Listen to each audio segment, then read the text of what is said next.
Hip-hop's first official union. We fighting for rights. Workers' rights, labor rights. Y'all know what it is. Fair wages. Let's hit 'em. Who's really speaking for the artist? Everybody knows the music industry is heartless. Knowledge reigns supreme, not what an artist on a chart is. It's about fair wages and royalties. Let me start this, spark this. It's about cultural self-reliance, corporate defiance. We got this down to a science. It's called the Hip Hop Alliance. We take you back to stop the violence. For 30 years, I've been the culture's guidance. You can't deny this. I clean pupils when they open their eyelids. In a blink, I teach kids to think. That's what I did and do. Reaching and pulling out the culture inside of you with the truth inside of you, no one can lie to you. It's time to unify him, her, you, and I. Do your part to save the art. Don't be a stupid guy. Front, you can try, but it's your time you waste. And we're starting an alliance against corporate exploitation.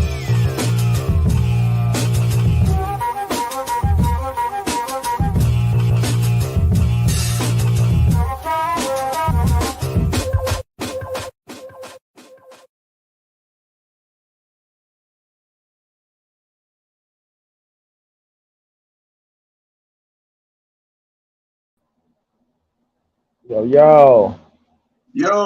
1 2 1 2. Mic check. Whoops. Oh, sorry about that.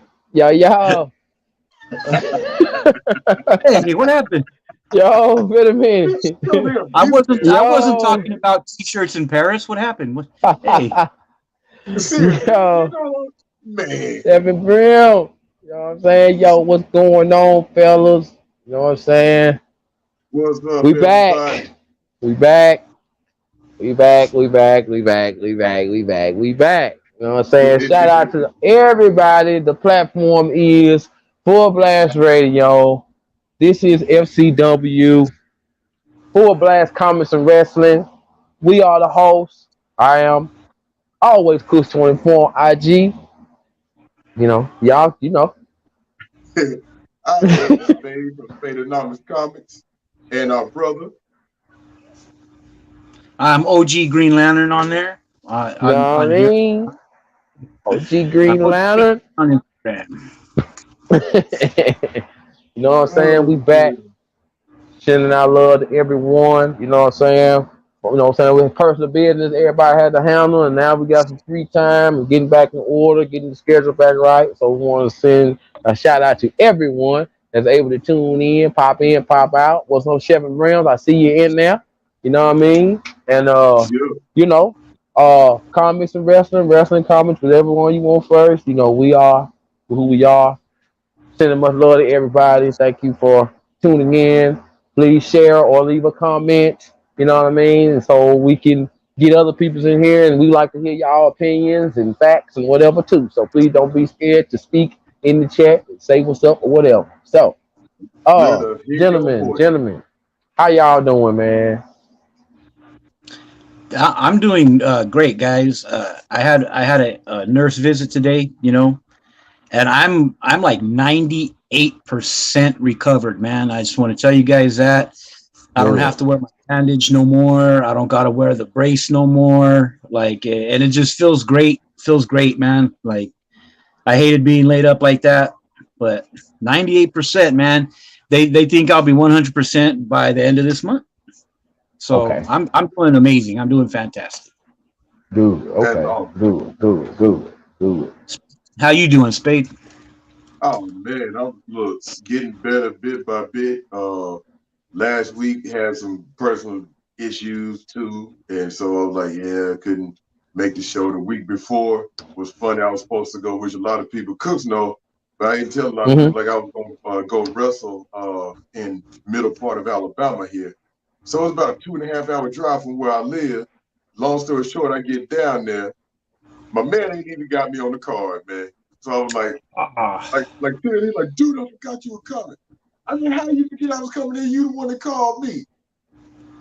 So I was like, because I got down there about right at showtime. I'm trying to find the book and everything. And, you know, I get dressed, get my gear. Finally, I find them and stuff. And he was like, you know, but let me rearrange the thing. So rearranged some stuff. He got me wrestling a greenie, a rookie. I'm like, all right, cool. You know, I get to show the young man something. So guy comes to me and said, like, Spade, you got any music? Like, don't y'all have my music?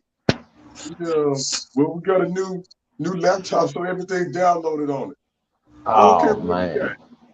He said, I got he said, you gonna come out to the song Iron Man. I'm like, what? No. I said, all right. He's like, well, we got some Ludacris, but I don't know what song it is. You got any DMX? No. Oh. Any LL Cool J? No. Nothing? Wu-Tang? No. I'm like, at this point, I got two options. I can either come out old school with no music, or I'll be like, you know what? Screw it. I'm old. I ain't got a bump tonight. I'm going home. So I chose the second option. So my sister lived about an hour, maybe an hour and a half away from the place. So I just went to her house and just stayed with her for the weekend, and then I came back home. I was just like, I ain't even mad about this. I've driven to places and wrestled for less, but I was just like, I'm not about to hang out. So, you know, I missed the show that particular Friday. And I was like, so I told him, I said, all right. He's like, well, you gonna be on the next show on the 22nd of October. Are you sure?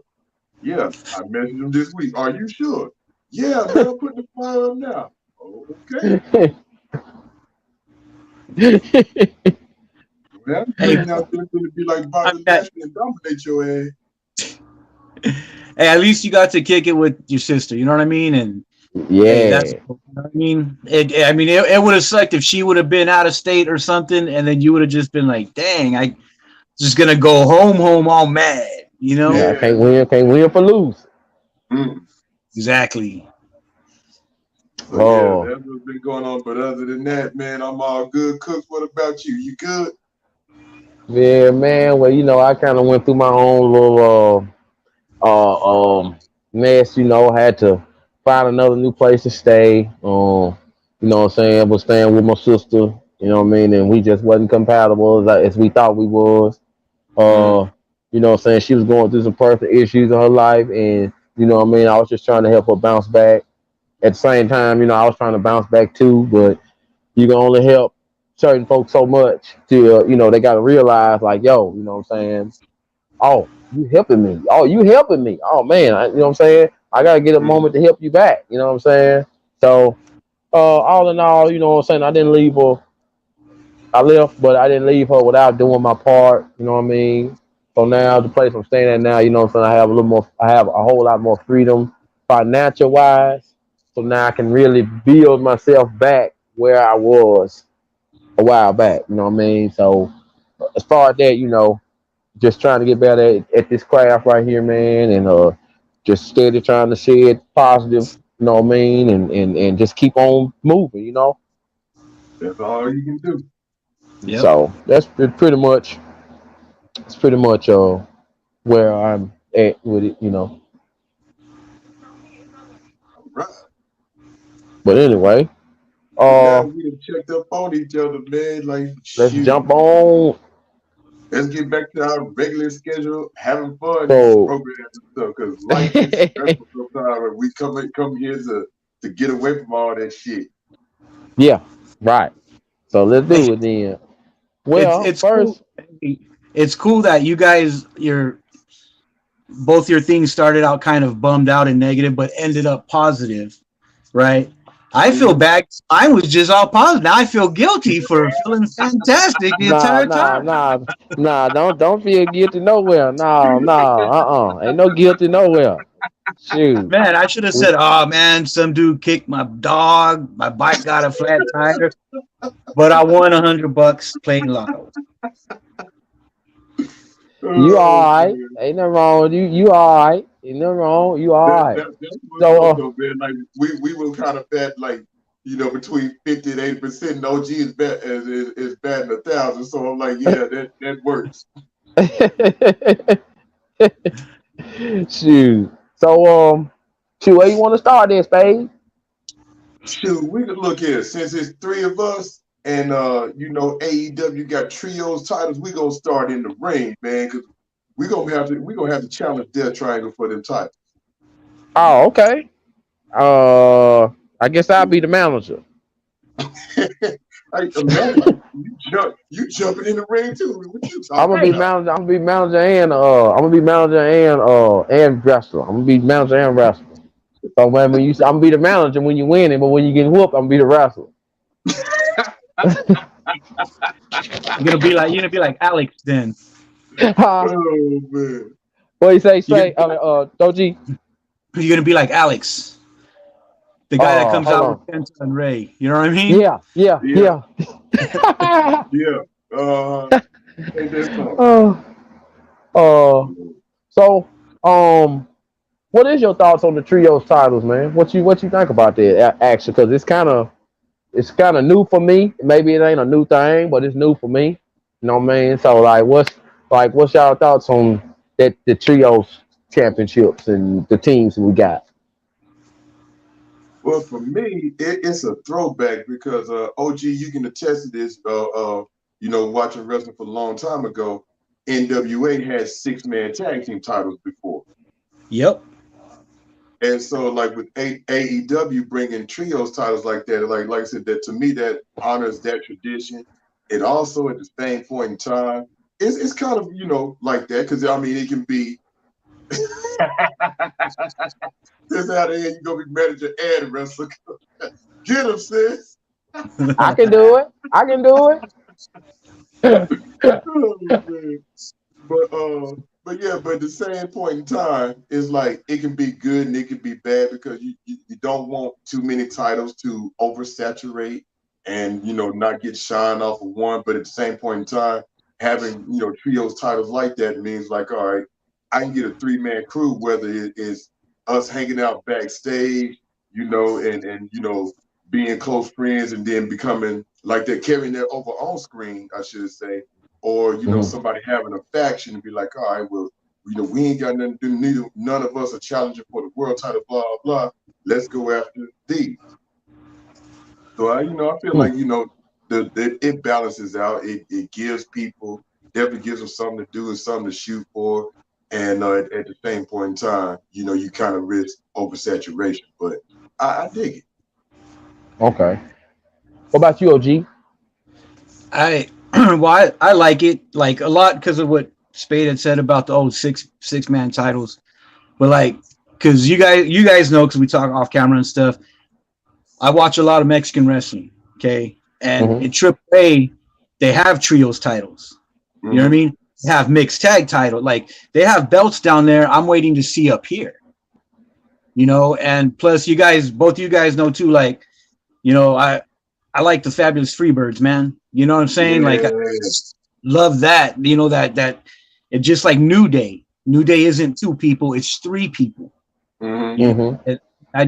I really dig that they have a trios title now because and what how I feel about that also, like from a business standpoint, I feel if you start getting a stacked roster, right? And you don't want to just keep putting people in dark matches or on the back burner, okay, allow a lot of these dudes that don't get a lot of TV time to form factions to fight for that belt. You Okay. know what I'm saying? Because now you got a lot of 3-man crews, maybe out of like say three-man crews, right? 9 wrestlers. Say Okay. maybe only 2 were getting an ample amount of airtime and the others weren't. Now we get to see that. And we get to see like a tripped out collage of wrestlers, if you will, like it looks like little like mini rumbles, you know what I mean? When it starts getting that much. Like and I Yeah. dig that. Yeah. Yeah. You're right. Um. So Before you go, Cook, go but ahead. Go ahead. OG, you said something really that really to my ears, man, with Lucha Libre wrestling, because as you know, and you watch it a lot, I've watched it. Cook, I know you watch some too. So Oh we yeah. we know that Lucha Libre rules, tag rules, are different from American tag Very, rules, very.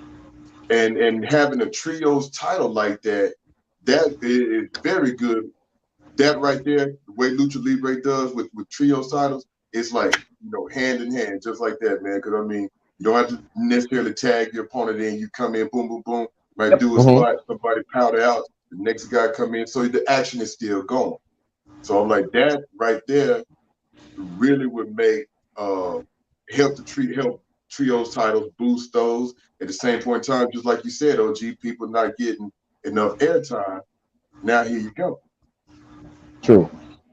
Yeah, like I don't know if everybody knows that, but when you have a tag match in lucha style, you don't tag your partner. As long as one of you is in the ring, then you're the legal man. That's how it goes. And if you go back to the early AEW when the Lucha Brothers first came out, they weren't tagging, man. No, and the commentators had to pick up on that and say, oh, well, they're used to the lucha style in Mexico because there you don't tag. They had to cover for that. And then the brothers had to work on actually tagging up here. But just like you said, I mean, and it keeps it a high-speed match.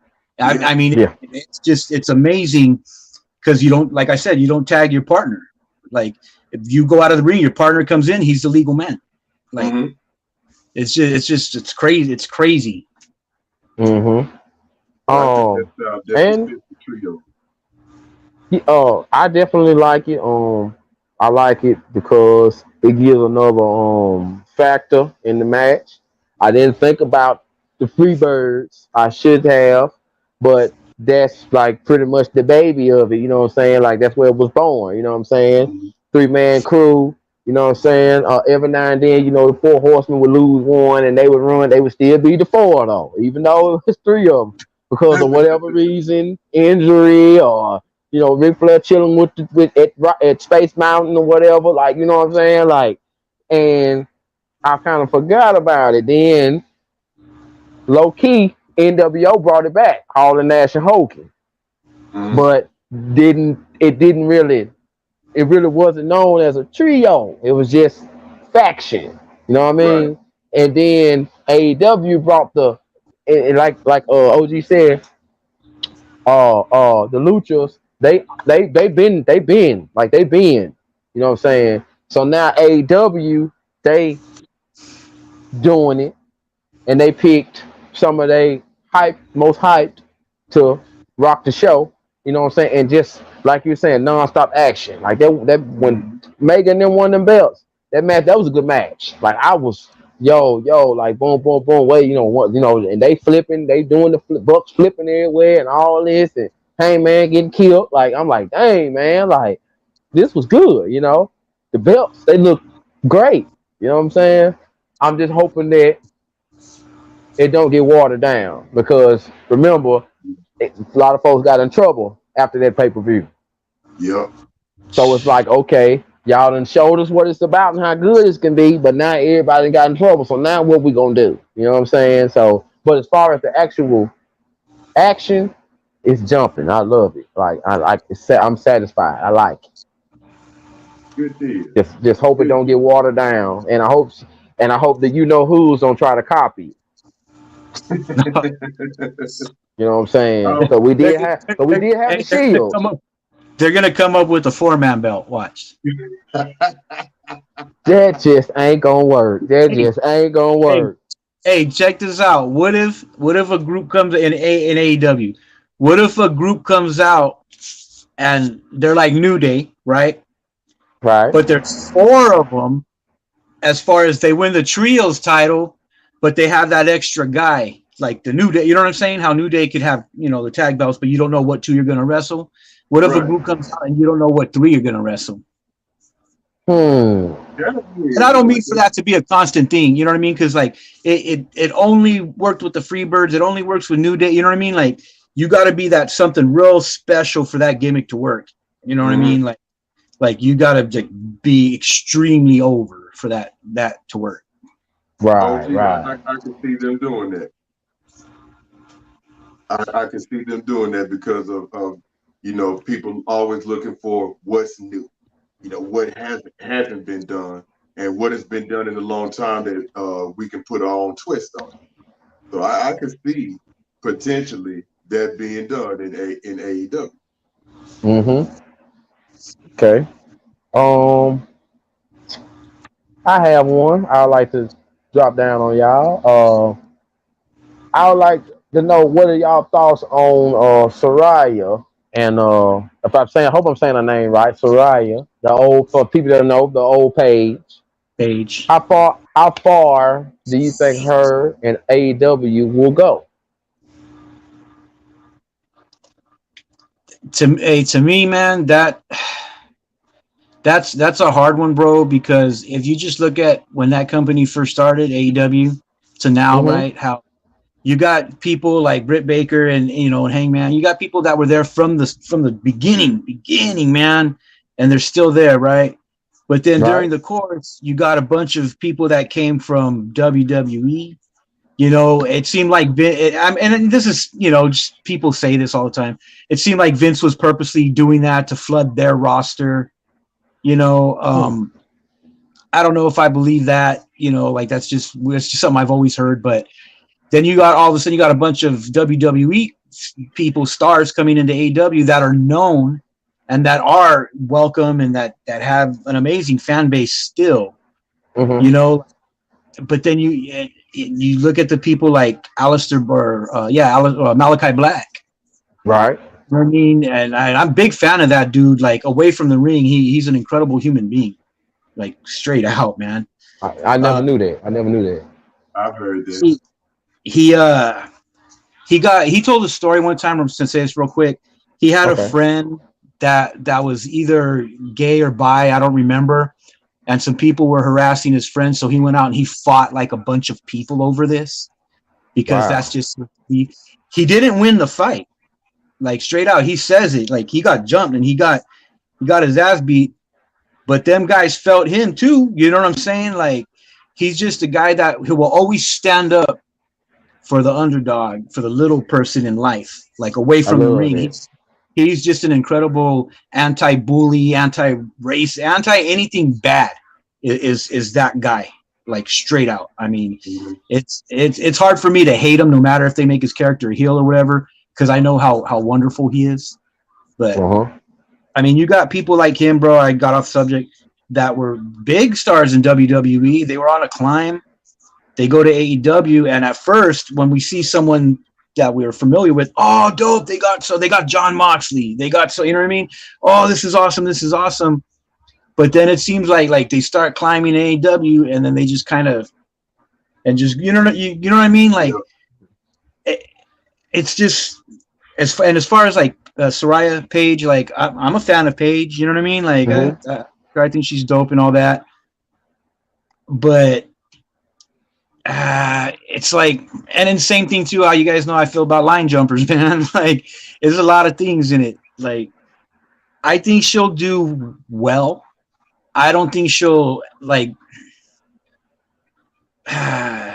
See, I don't think she'll like get like face of the company status. You know what I'm saying? Like, Ah, I but I think understand she'll. that. I think she'll do well. Because enough people like her. But like I said, you got OGs there like Britt Baker, man. You got people like even Jamie Hayter's been there for a while. Even you know what I mean? And it's like, Mhm. I Let mean, me come ask you a on. question. Let me ask you a question. And I ask both of y'all. With her, with the I don't know if this is in the script or not, but with her, like kind of challenging Brett Baker, or is that their way? Is that a excuse me? Is that AEW's way of boosting her on up without having to go having to start from the bottom of the ladder? Is that their way of kind of boosting her up? You know what I'm saying? Like, let's go ahead and get her in the mix now.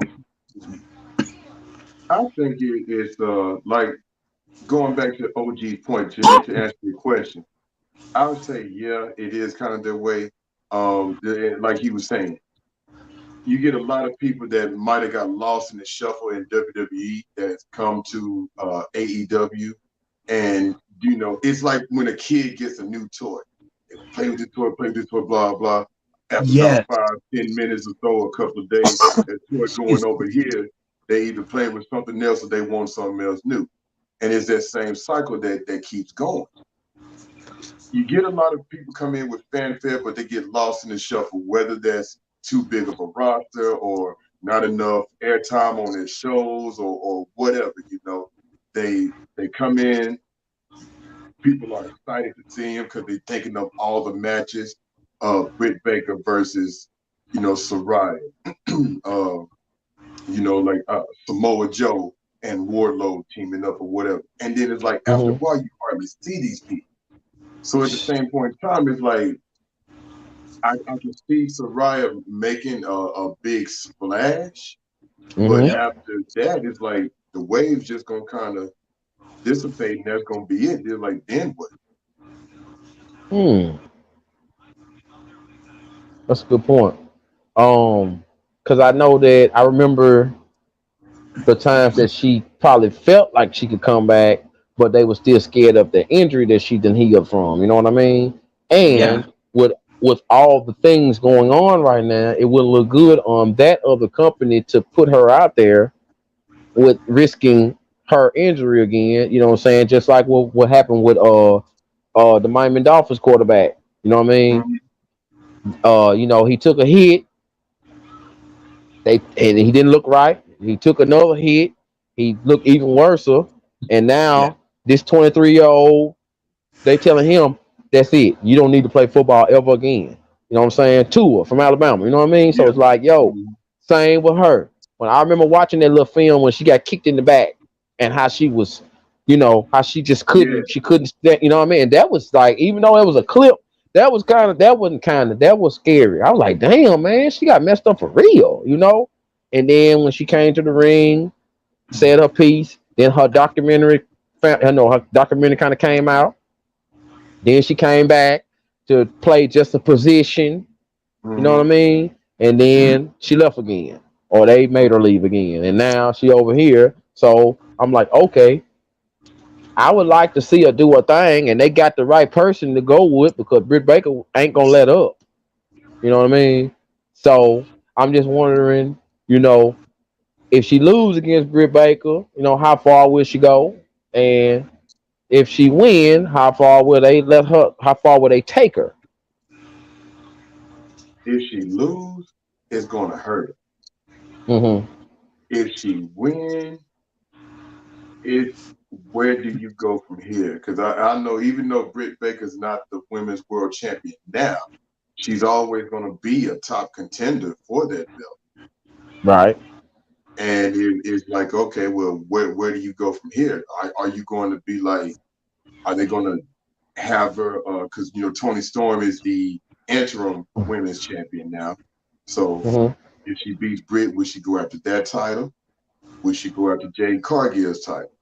And if she's going after Jade Cargill, like they are really being careful how they build her up too, an undefeated streak.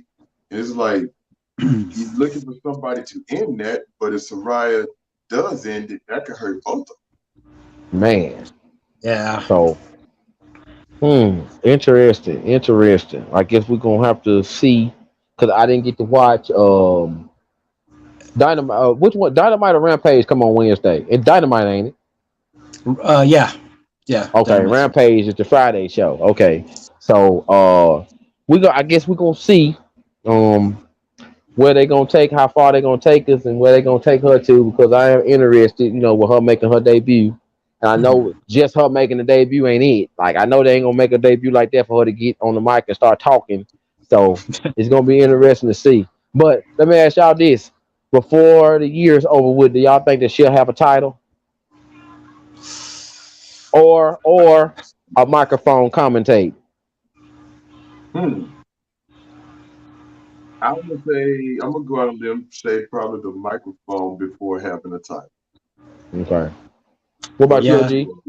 Yeah, I think so. Like her challenging Britt like that, like to me, it would only work, I guess, if say Rebel and Jamie Hayter intervene and they cost Saraya the match, right? Or it gets Britt DQ'd or whatever. Then that would be a way for then Saraya would need backup. She would need two girls to come help her. You know what I'm saying? And make a little thing again how it was her, Sonya, and Mandy Rose. Only this time she would be a wrestler with them. She wouldn't just be the manager. You know what I'm saying? Like Okay. it would give a chance for two other women maybe that don't get TV time to get TV time. I remember about the trios thing earlier, but I mean, I don't work for AEW. I don't book matches, so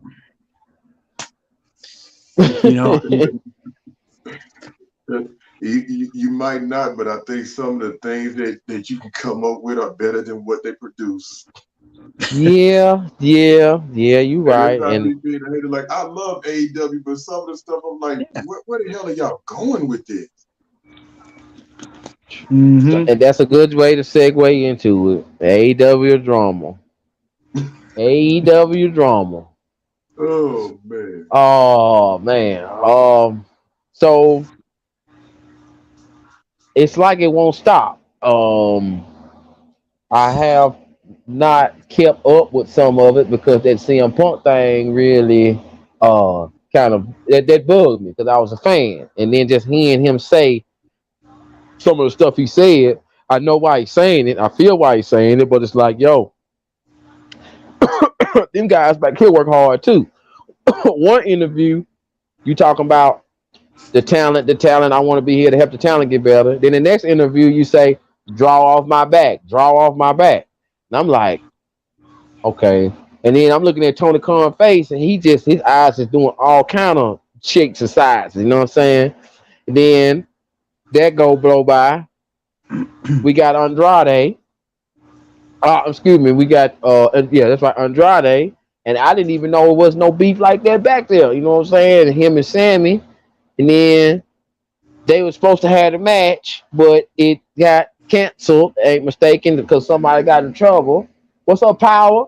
And it's like, yo, it's like I don't, you know, it's like what? And then I read that Andrade is gonna get punished, but Sammy threw the punch.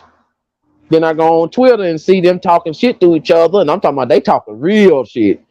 You know what I'm Mm-hmm. saying? They do. If this is kayfabe sticking with it, they doing a great job because they don't like each other on that Twitter bird. You know what I mean? Mm-hmm. And then all of a sudden, I see an article that say Andrade might be doing this because he want to go back to AEW. WWE. It's right, WWE, and Ric Flair had a lot to do with him.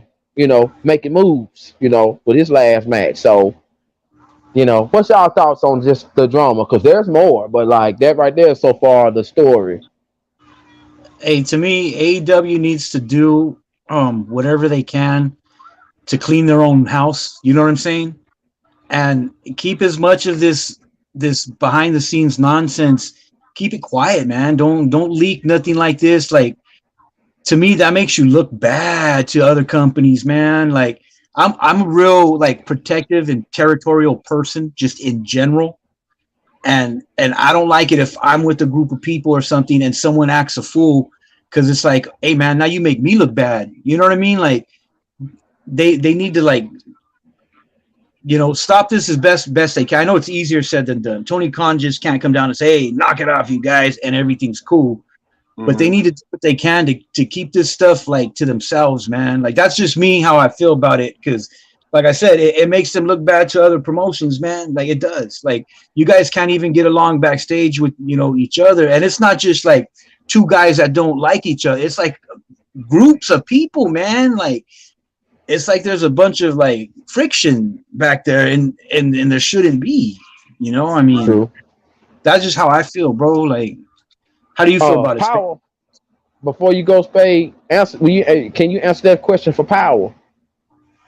Yes, Punk and the Bucks are still suspended, as well as Kenny Omega. And his other comments about the Bucks going to WWE, not that's not happening. No time soon, because they do have positions within AEW other than just on-screen talent. So they are, the executive EVP of it. And I wouldn't really see them going to WWE also because of the whole thing with the Too Sweet, and WWE had put out a cease and desist order against that, and the Bucks are like, Hmm. so they're basically shooting on them on that. So, but going Oh. back to but going back to answer the point about the drama. And OG hit it right on the head, man. Just like, you keep that stuff in house. Yeah, I get it. Sometimes, yes, things are going to leak. We've heard, backstage drama in WCW. We've heard backstage drama in WWE. Heard backstage drama in TNA, ECW. You're going to hear it, but it wasn't as prevalent, as it is now with everything. Everybody, oh my God, let me go text on so or let me go put this on Twitter or whatever, blah blah. Like they having issues, like they have. It's just like a family. You're gonna have issues. You're gonna have the ins and outs, but everybody don't need to know what's going on in your house, right? Yeah. So when OG said that, like keep it, because I'm like, what if you get, if I was 15 years younger and I'm doing this now, so I'm looking at where can I go to, get noticed. Do I want to go to WWE? Do I want to go to Impact Wrestling? Do I want to go to NWA? Do I want to go to AEW? And it's like, if I'm looking at AEW and seeing all this stuff going on, it's like, why in the hell would I want to do that? Y'all got too many problems. I just want to show up, have fun, and wrestle and entertain people and get paid. Mm-hmm. True. I don't hear none sound pretty straight right to me. You know what I mean? Yeah, man. But Sister has a good point. Even with dope matches, they've been kind of going down since Cody left it, and that's true. It seems like we said, we didn't hear about all this when Cody was there. Maybe he was just kind of the one to kind of be like, just do that with it. And they don't really. I ain't gonna say they don't really have that person anymore, because now you have like what we were talking about with Punk and the Bucks. Now you have like Chris Jericho and Bryan Danielson and even John Moxley to a degree saying, "Hey, come together. Let's keep this shit down and let's do what we're supposed to do." Mm-hmm. I definitely noticed that when Cody left, like he kept the when he was there, it seemed like he kept the camaraderie on high. He kept the crowd, like he would come, you know what I mean? OG Spade, like he would always come out and make a real speech, good talk to get them back on in it. You know what I'm saying? Like you know what I mean? And that's something I noticed. Win or lose, he always gonna have something to say. He gonna thank the folks. Like he wasn't out there trying to, like he wanted to seem like he was adding to their legacy. You know what I'm saying? He was showing in so many the visual that I saw, he was showing everybody how to be a leader. You know what I mean? Like good or bad, fall or don't fall, he's showing everybody how to be a leader. Even Tony Khan, he's showing everybody how to be a leader. This is how you want this show to be the bomb. You got to come out here and run your mouth the right way and make them listen. You know what I'm saying? Whether I lose or win, heel or no heel, I'm gonna come out here and address the people as who I am and let them know we here and we rocking. Y'all been waiting on this. We gonna give you what you want to see. And now that since he done left, fighting, fussing, you know what I mean? Like, and it's like, okay, y'all taking away from us because we want, what I'm saying, them people out there paying them tickets to see, they paying them that bread to come see y'all. You know what I'm saying? Right. And it's like it's a lot of pressure on them too, because you got the other company, they going to Saudi Arabia, they going here, they getting all the Hollywood they can. Like WrestleMania, next WrestleMania is in Hollywood, right? Yeah, next year. You can't get more camera action and lights than that. I mean, I can just imagine what type of show they gonna put on. You know what I mean? They in Hollywood. Like this probably gonna be the WrestleMania the movie. A big theatrical match. Yeah, this gonna be WrestleMania the movie right here. Yeah, in Hollywood. I'm thinking we come back for that, since like he did the AJ Styles. So and while we talking on that, Power 6 said Jericho is always beefing with somebody. What's y'all thoughts on Jericho? As far as what, like in general, or as far as, let me think.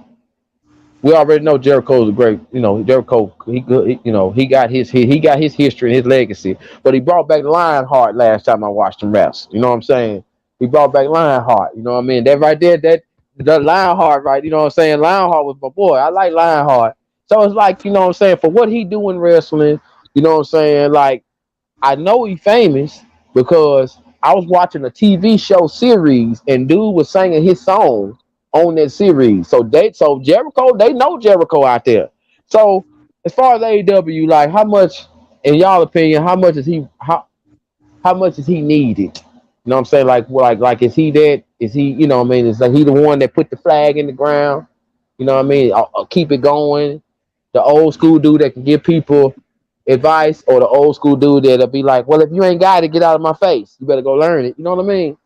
Oh, I absolutely 100%, bro. I believe that he's the type of person every promotion needs.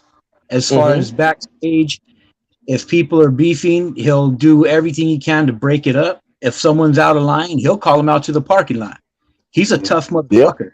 Believe that. Like, I mean, because you guys know the story, right, about him calling out. I want to say it was Brock Lesnar Yeah, when he called out someone because yeah. they hit someone in the ring or something, and backstage they were laughing about it. I believe it was Brock Lesnar. I might be wrong, but He called out. It was SummerSlam. He called out Brock for busting open Randy Orton because yeah, that was a planned finish, but nobody else knew. and he Mm. that dude he'll fight anybody. You know what I mean? And I'm not saying that it's cool to go around beat people up, but I mean, if he believes you're wrong or he believes you hurt another wrestler or whatever, he has no problem throwing him with you, man. Like he'll like to the end, like he'll take it. Like John Moxley is one of those people as well. He'll call Yep. you parking lot too if he thinks you're going to injure another performer in the ring. They don't stand for that. And Jericho is just that dude, bro. That I feel his type of person is needed in every place backstage. The guy that will do everything to break up a fight, whether it involves him or not. He's, hey, you guys, knock it out, knock out. You want to fight someone, you fight me. Then you know what I mean. He's just that type of guy. Mm-hmm. And I mean, it's cool that he's like that. To keep the peace to an extent. Yeah. That's how I feel about him. I mean, I was a fan of his, bro, since WCW. Okay, Yeah. so Right here. Right here when he too. came Yeah, Right out here in too. yeah, me three. WWE is Wow. Y2J. Like I Come on, lost, baby. and he's that guy, man. Come on, Yeah, baby. he I he's feel like like John Cena's equal twin. I feel like Jericho is he doesn't always get the notoriety like some of the other wrestlers like a Rock or Austin or HBK, but he's right up there with them. I mean, I'm like you can make an argument for him being the greatest of all time too. He done won damn near every championship there ever was, and in various promotions, and he's still going strong at 51, 52 years of age. Turning back the clock. And just like OG said, he's one that's needed backstage. He has that presence where he's not afraid to speak his mind if you're out of line or if he feels you're out of line. Now, if he's wrong, he'll be like, okay, I was wrong, blah, blah, blah. But as far as for having somebody to stand up for his fellow wrestlers, you ain't gonna get too many of them these days. And I'm like, Jericho and Brock Lesnar, you see the size difference between the two of them, but he's willing to throw down because of his friend Randy Orton. Now, I'm pretty sure he's cool with Brock, but it's like at that instant, he felt Brock went into business for himself. It was like, you messed this guy up. Hey, you got to come through me. You might tear me to shreds, but it ain't gonna be no easy fight. I'm not backing down from it. Mm-hmm. So I True. feel like I know one of my partners when AEW getting ready to crown the first champion, he wanted Hangman Page to win. And I told him, I said, nope. Then he put it on Jericho. And he disagreed with it until Jericho won it and had his run. He was like, I see what you meant by that. I said, Jericho was the one to carry. I said, it's like a football team. You need somebody to run this ball to the end zone. That was Chris Jericho. I knew Hangman's time would come, but Chris Jericho was the one that needed to be the champion for that time. And he made a great one. And it's like, dang, now you the Ring of Honor champion just adding to your legacy. Man. Now, here's a good question for you guys. Now, with all the hype and things that we know about Roman and what he done, when Chris Jericho was the one that beat The Rock and Stone Cold in the same night and got both them belts. And Jericho, like we said, like I remember when we did we was talking about best intercontinental champions, you know what I'm saying? We was talking about like, you know, blah blah, who all what they done did and this and that. And it's like now he done got the Ring of Honor belt. So now my question is, what belt or belts have he not won? He has not And- won the IWGP Heavyweight title. He was the Intercontinental Champion over there, so that technically makes him a 10-time Intercontinental Champion. And Okay. he has not been to Impact Wrestling. So Okay. Now here go my Wow. second part of this question, and this for both of y'all and the chat. When he done, when he sit down and put his Hall of Fame ring on everywhere, is that how when you talk about top five, when you talk about top three, what number he gonna be? Because Oh, because personally me, y'all, even though Roman Reigns had that belt for so long, look at all the stuff that Jericho done accumulated and accomplished. You know what I'm saying? So, you know what I mean? And of course, everyone else that's gonna be, but where would y'all put Jericho in y'all top five or top 10? Or is he even in your top five or top 10? He is in mine. I don't know which one. I mean, Forget everybody else. Just him. hey, My bad. he's easily in my top 10. Like that's Okay. no debate about that. You know what I mean? Okay. As far as his placement, I would say probably my breaks my top five, bro. Like just for his Let, not just his accomplishments, but his longevity, man. I mean, just okay. Because I don't want it to be like, oh, I like him that much, or oh, I don't really like him. I'm talking about just on accomplishments and what he have done, and oh you know what I mean, that level, yeah, that level. yeah, absolutely. I mean it's he's in a real small group of people, real small company as far as number of belts he can say he's held. You know what I mean? Like insane. How Spade said he held belts from nearly every promotion, and not just here. Like he's had belts in Japan. In You know what I Japan. mean? He had belts in Mexico. Like I mean yeah. he like you name the continent. If he's wrestled there, he's had a belt. Like it's insane, and he's been in he's had tag belts. You know what I mean? Like Yes, yes. he's that guy. Like it. He's in a real small class. I'll tell you that as far as number of belts, man. Because Okay. Now, let me ask you this, Spade. At the end of his journey, when he sat down, what's stopping him from being the greatest of all time? Like, what do you think the consensus would say? You know what I mean? For him not to be, because I understand everybody that we done grew up with and everybody that's doing stuff now, you know what I mean? Roman Reigns, I did this, I did that, but you know, it's almost like a LeBron MJ thing, you know what I'm saying? Like, but Kobe's still there though. You know what I mean? So it's like, but don't forget Magic and Bird. But damn, Kareem though. But Bill Russell though. So what I'm asking you and you two OG2, you know what I'm saying? What's stopping him from being the greatest of all time? And people in the chat, what's stopping him from being the greatest of all time when he sit down? If having that came having up. that having that one big WrestleMania main event. That's the Ah, only thing I can say. Because if it was WrestleMania and he beat Brock and Austin at WrestleMania instead of Vengeance, no debate.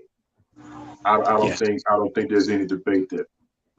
Because those two matches were some great matches. I watched them. yeah. I watched them on his DVD. I watched them online. And I was like, you know, when I'm getting ready for a match or something, like Mhm. if I'm having to drop a title, I will study how a person drops a title. My character's pattern after the Rock. So I look at that match, Rock versus Jericho. I look at a lot of Rock versus Jericho matches if I'm wrestling somebody that has a style similar to Jericho. What are some of the things Jericho do that they do? And it's like he's very easy to study, especially as a heel, because he brings so much psychology to it. Mm-hmm. You know, but to answer it the short, it's just that one big WrestleMania match and main event. I think that's the only thing. But other than that, you know, can't nobody say, "Oh, Chris Jericho was good." Boy, like no, Chris Jericho was great. You know, you call a lot of people greatest of all time. A lot of people have won a lot of championships, but there have been very, like OG said, there have been very few that everywhere they've won at least a championship. Might not be a world title, but a championship. Your sister said Jericho HBK WrestleMania 19 was a classic. Ooh, man. Now, yeah. No, I mean, and the reason why I asked that because, like I was saying, you know, with Roman Reigns doing what he doing with the belts, and then, you know, previous others, you know, Goldberg with the streak, you know, Hogan back in the day. Further than that, you know what I'm saying? Certain Intercontinental champions held the belt for so long and stuff like that, but he done accumulated, like he busting them down, like, you know what I mean? And then it's like he ain't been to Impact yet. I can see him going to Impact just because he ain't got nothing to do. You know what I'm saying? Like he can go to Impact and you know what I mean? Like he can go over there just like, oh well, I ain't never won nothing over there. I'll go over there just to win something and cause some ruckus, you know what I'm saying? And you know what I mean? It's like I could see him doing that, but then again, it's like, yo, if he ain't been yet, I don't think he gonna go because I ain't hating on Impact, but it's just them certain caliber peoples, they like to be, it's more camera work at, you know, with the big two, you know, like Mama DC, you know what I'm saying? Mm-hmm. You know what I mean? So like, you know, Impact, you know what I mean? But Impact got great storylines, you know, they I wish people would give them more of a chance.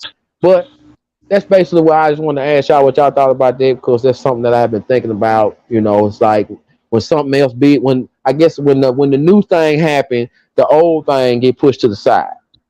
If they ever had ever get back a working relationship with Impact like they did, then it's more than likely it would be possible. Okay, cool. Cause I know there have been appearances like when Impact and Ring of Honor and AW first came. You know, I remember I forgot who that appeared on Impact. Kenny Omega. He showed up on Impact. You know what I'm saying? He was AEW and the Impact World Champion, so he You held know what I both mean? So, and that's something that Jericho can't say he's done yet. You know, it's like held two promotions world titles at the same time.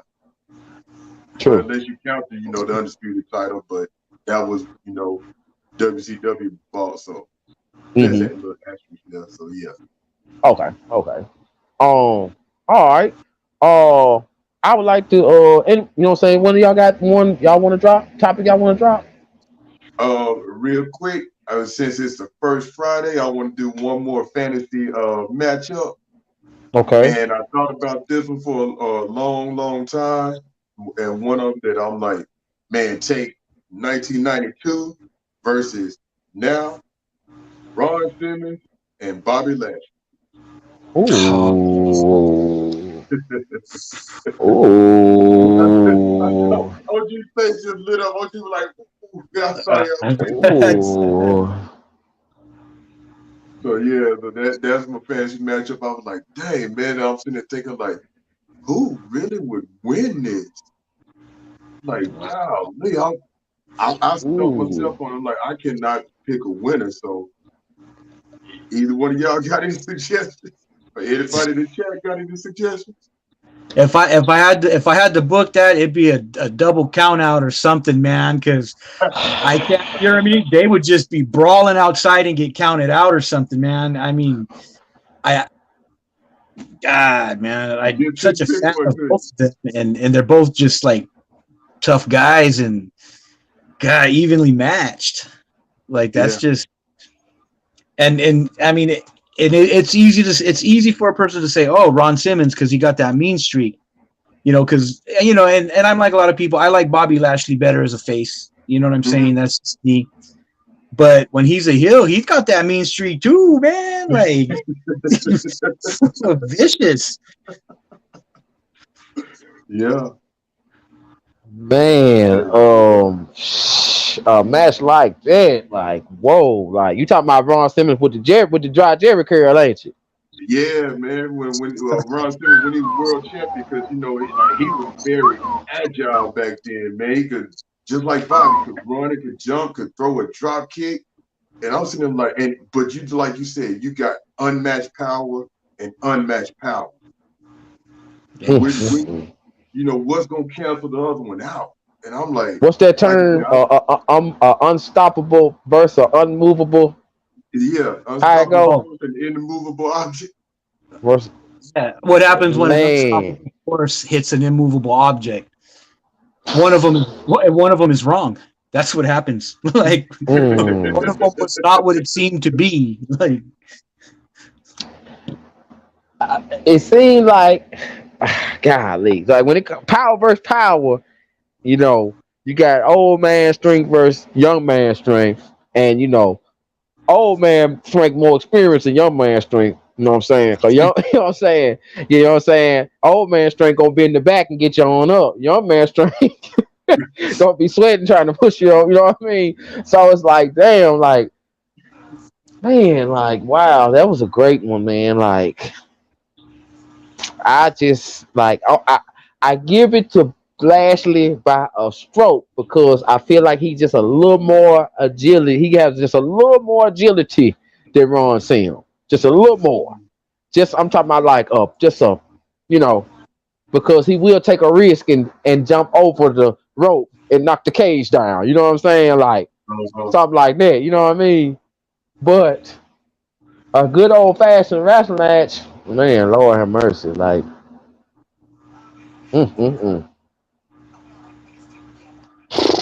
I can't pick, man. Like that's hard. That's a hard one. Like double, I'm gonna go with double count out.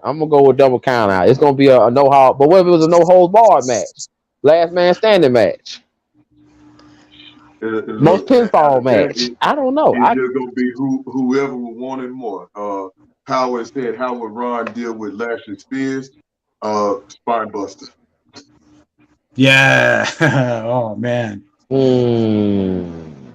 But like I said, it's power versus power, man. So that's one I'm just like, I'm like y'all, like I couldn't pick a winner. It would have to be, just a no finish, man. No clear cut winner. That one is a draw. That one just straight up a draw. That's a good one, boy. You had me thinking on that one. Like, yo, that was a real good one, man. Dang, that was a real good one. Let me see what mine. I think I had one in here. I think I had a couple of them in here. OG, you got one? Yeah, I got a dream tag match I would love to see. And it's straight fantasy tag match. And it's mixed match. And I don't know if you guys know who Sexy Star is, but she wrestled in AEW like maybe twice, I think. But she's a luchadora, and I'm talking about the current one, not the one that's the original Sexy Star got blacklisted. She got kicked in the face during a match, and for her receipt, because she was into MMA at the time, she popped the other girl's arm out of socket. Okay, damn. And that happened. That happened, and she got blacklisted. Every wrestler like took the other girl's side and said that she doesn't need to be in any promotion. So when I say Sexy Star, I mean the one now, the new one, right? But I would like to see her and Mil Máscaras wrestle Jushin Thunder Liger and Starlight Kid. Starlight Kid in New Japan, she wrestles for Stardom. She's the high speed champion right now. Starlight Kid, I haven't heard that before. It's dope because the two women are fast, and you got Mil Máscaras and Jushin Thunder Liger, who are both formidable sized gentlemen. You know what I mean? They're the power, and they both can do, Jushin more high risk than Mil. You know what I mean? But I just think that would be a dope matchup because the two gentlemen are legends. They're legendary legends. You know what I mean? And two girls are current wrestlers. Like they're like a and that's a match like I don't know who I would book to win it. It's hard. Like, and for people that don't know, Jushin Thunder Liger invented the Liger Bomb and the Shooting Star Press. Those are his moves that he originated.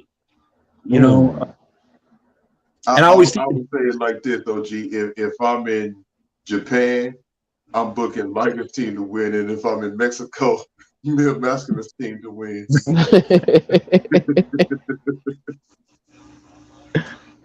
Oh, all right. Well, I got Spade, you heard me say this one before. You know what I mean? This was a match that might not ever happen, but it could though. You know what I mean? And your sister, she's still in here. I definitely want to see her answer on this. So let me get this comment off. So, if in a perfect world, Jay Cargill versus Bianca Belair. Oh, Crystal, who you rolling with, and who gonna win, and how they gonna win? Because both of them, Spade, we talked about this behind the scenes. Both of them, I feel like both companies is low key copying each other with both of them. You know what I'm saying? Mm-hmm. I don't like how, but like I was telling you, explained to me this, but I don't like how. But the reason why, I'm gonna tell you what he explained to me, and he helped me figure out and understand. But he also seen my point too, that Bianca Belair at one point she was rolling, and then all of a sudden she had to play almost a helper. You see what I'm saying? They came to jump her when she beat Beck, but then now it's trio, you know. Mm-hmm. And then they pick which ones to, okay, well, you gonna fight her, you gonna go for the belt because that's Bailey. You know what I'm saying? And then Cargill, she got her little peoples with her, but she doing all her work, period. You know what I'm saying? Right. Like, not saying that Bianca ain't doing her work, it's just that they got her script with this little team mess when she should be steady putting the Right. boots on. Yeah, you know what I'm saying? So other than that, that made me think, okay, bam. They both got style. They both got the look. They both athletic as in a mug. And I don't think it's one in the other that like Bianca, the women over there with Bianca, like Jamie Hayter and them, like Jamie Hayter, like I think she can go blow for blow, but Bianca just not Bianca, but Gargia just got that it. And yeah, then Bianca got that I don't quit, I don't stop. I'm gonna do this backflip and catch you. I'm gonna whoop you with this ponytail. You gonna feel it. You gonna see it. You know what I mean? Like, so I'm like, boom. What if it was belt versus belt, company versus company? The winner get the bragging rights, get to talk all the trash they want to on Twitter and Facebook and Instagram. Let's pull up the stakes. Like Power said, make it a no disqualification match. You know what I'm saying? Who you got? I'm going to go, just like you said, by hair, pick Bianca. Reason being is because, and I love Jay, and that's not an easy pick for me, either way. But the reason I would pick Bianca is because I believe, and I've seen at times, Jay can get a little overconfident. Uh-huh. And I believe that, right when she think she would have Bianca beat. And like you said, Bianca don't really have no give up in her. You would have to knock her out. You got to knock her out. So right when Jay thinks she have a beat, Bianca gonna nail it if she gets up, nail it with the KOD. If not, it's gonna be something else or a surprise roll up or whatever. But I believe that extra right there with Bianca would put her over. So I would pick Bianca in that.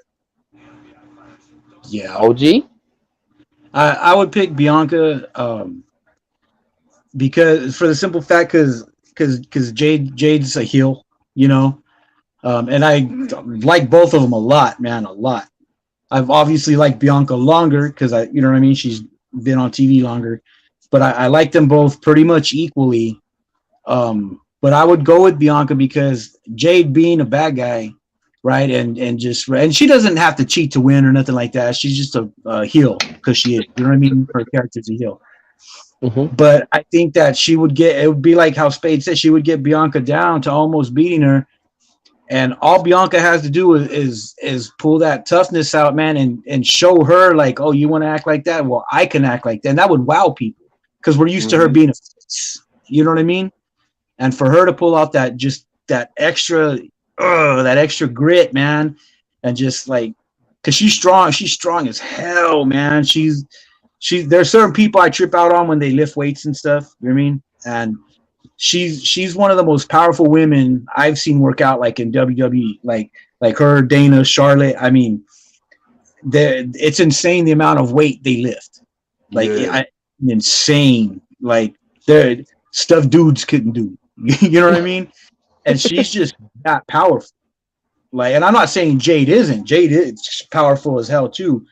But I think Bianca would look like she's about to get beat, but she would pull that extra boom or whatever and like shock Jade, you know, and get her.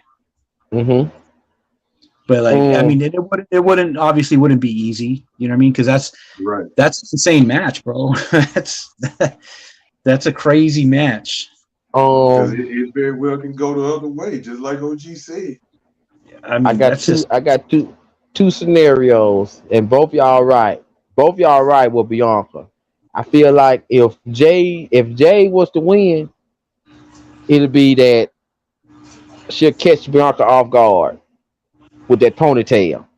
Mm-hmm. You know what I'm saying? Because she is a heel. That OG pointed out. She is a heel. Now, I like her heelness because she get it done. Jay, you know what I'm saying, as a heel. Like, you know, even though the bad is out there and the little bald head dude and all that, but she get it done though. You know what I'm saying? But it always be because somebody else make a mistake. That her opponent always makes some kind of mistake. You know what I mean? But I agree with y'all though, Bianca, because I believe she got more deep down because I don't think Jay I feel like she'd have been tested, but I don't think her inner been tested. Like if she was to go up against DMD, I think then we'll see that deep down who can take that last breath and go on and get it. Yeah, you know what I'm saying? Like but Bianca, she done had that deep down moment 2 or 3 or 4 times. Yeah. You know what I'm saying? So and Power said, yes, she is something else in that heel state. True. You know what I'm saying? So, for my matchup, y'all gonna laugh at this one, but I think it would be entertaining as hell. The New Day versus the Four Horsemen. Verse all 4? What you pick? Or would it be 3-on-3? Well, I'm gonna tell you now. The Horsemen gonna win because they got one extra. See what I'm saying? Somebody gonna be standing outside the ring. But New Day is smart though. I done seen them beat plenty of them before. I just feel like it being because they got power. You know, you got Flair, Sabisco, Arn, and whoever gonna be out on the thing. You know what I'm saying? Because you either got Luger or you got Tully, right? Mm-hmm. Then you know what I'm saying. So Kofi gonna handle Flair.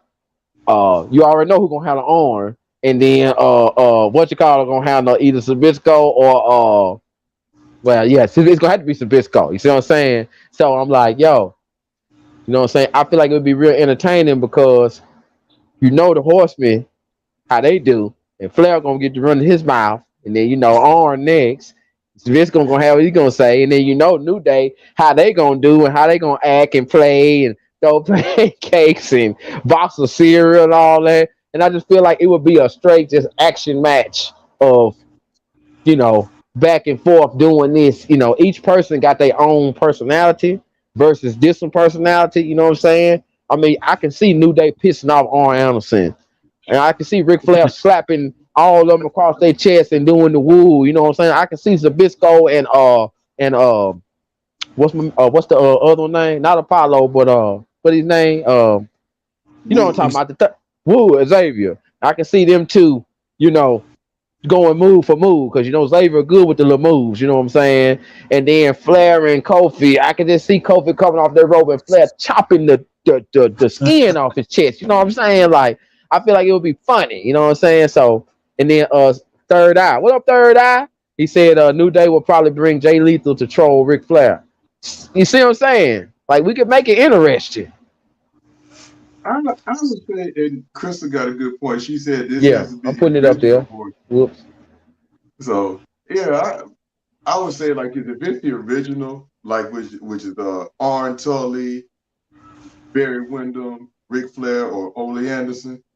Yeah, the Horsemen all day. But if it was like the I'm gonna say the newer one, or the last one, which was Flair, Mongo, Malenko, and Benoit.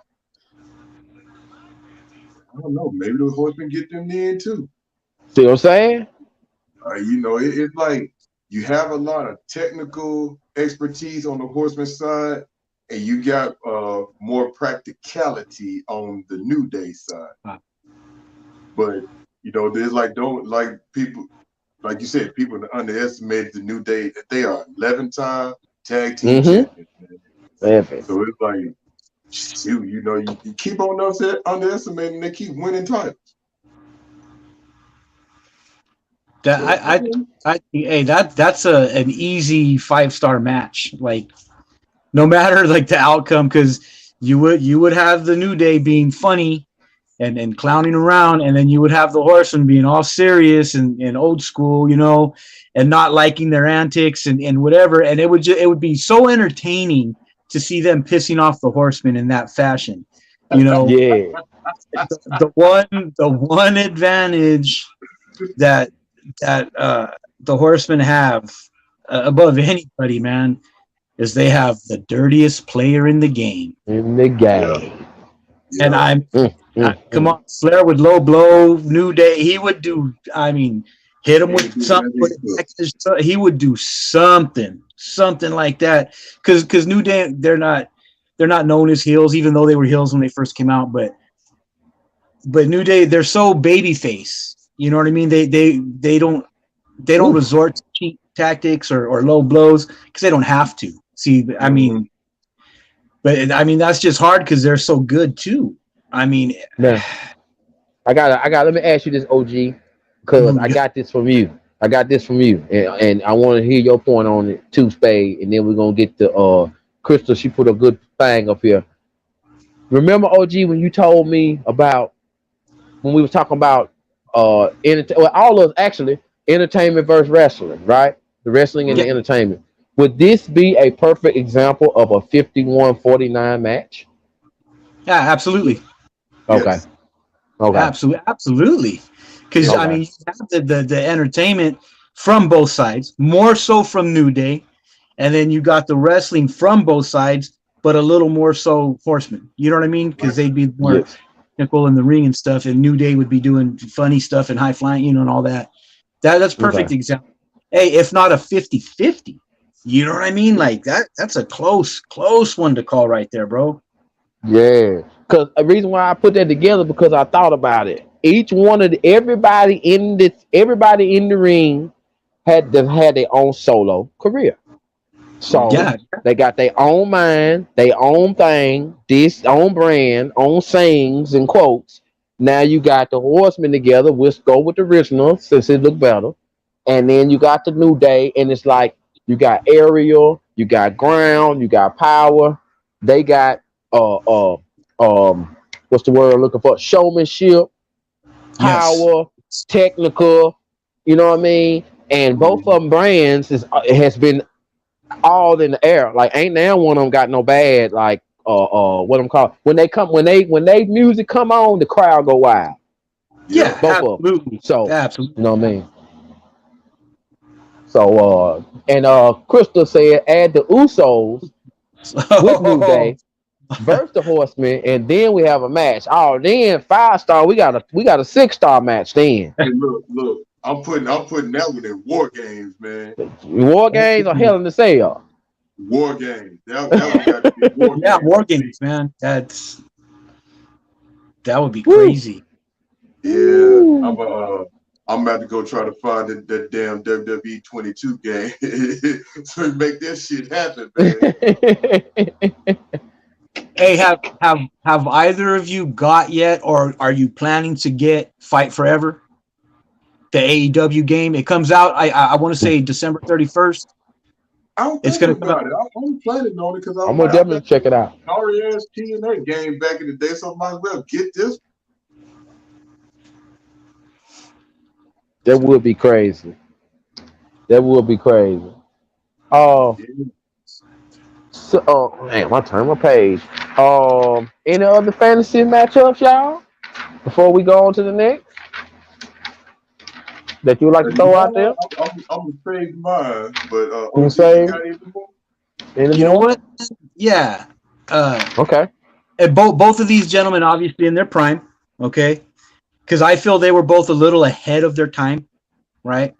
So I'm talking just post evolution Randy Orton, okay, versus we'll say like 92-ish flying Brian Pillman. Oh, Because that guy was doing stuff back then. Like there weren't hella luchas in our wrestling, and flying Brian Pillman. I mean, he was doing high. You know what I mean? His name was Flying Brian. He was pulling off like incredible moves. He can drop kick from the top rope. I mean, all that. I mean, Randy Orton has one of the his drop kick is better, I believe. To me, it is. He's one of the best. But I would love to see that match. You know what I mean? Like just one question: if we talking about Pillman with the leopard tights? Yes. Yeah. Absolutely. Bingo. My bad. Bingo. When Stone Cold had long hair, you know what I mean? Like, oh man, damn. I'm talking about that specific Pillman, the Hollywood blonde. And you talking about Orton before he really started doing the RKO. Yeah, right after Evolution, when he started becoming legend. World champion, when he first won his first world championship era. Randy Orton. Man, so that right there. Randy Orton versus that young Brian Pillman. Oh my God, that is shit.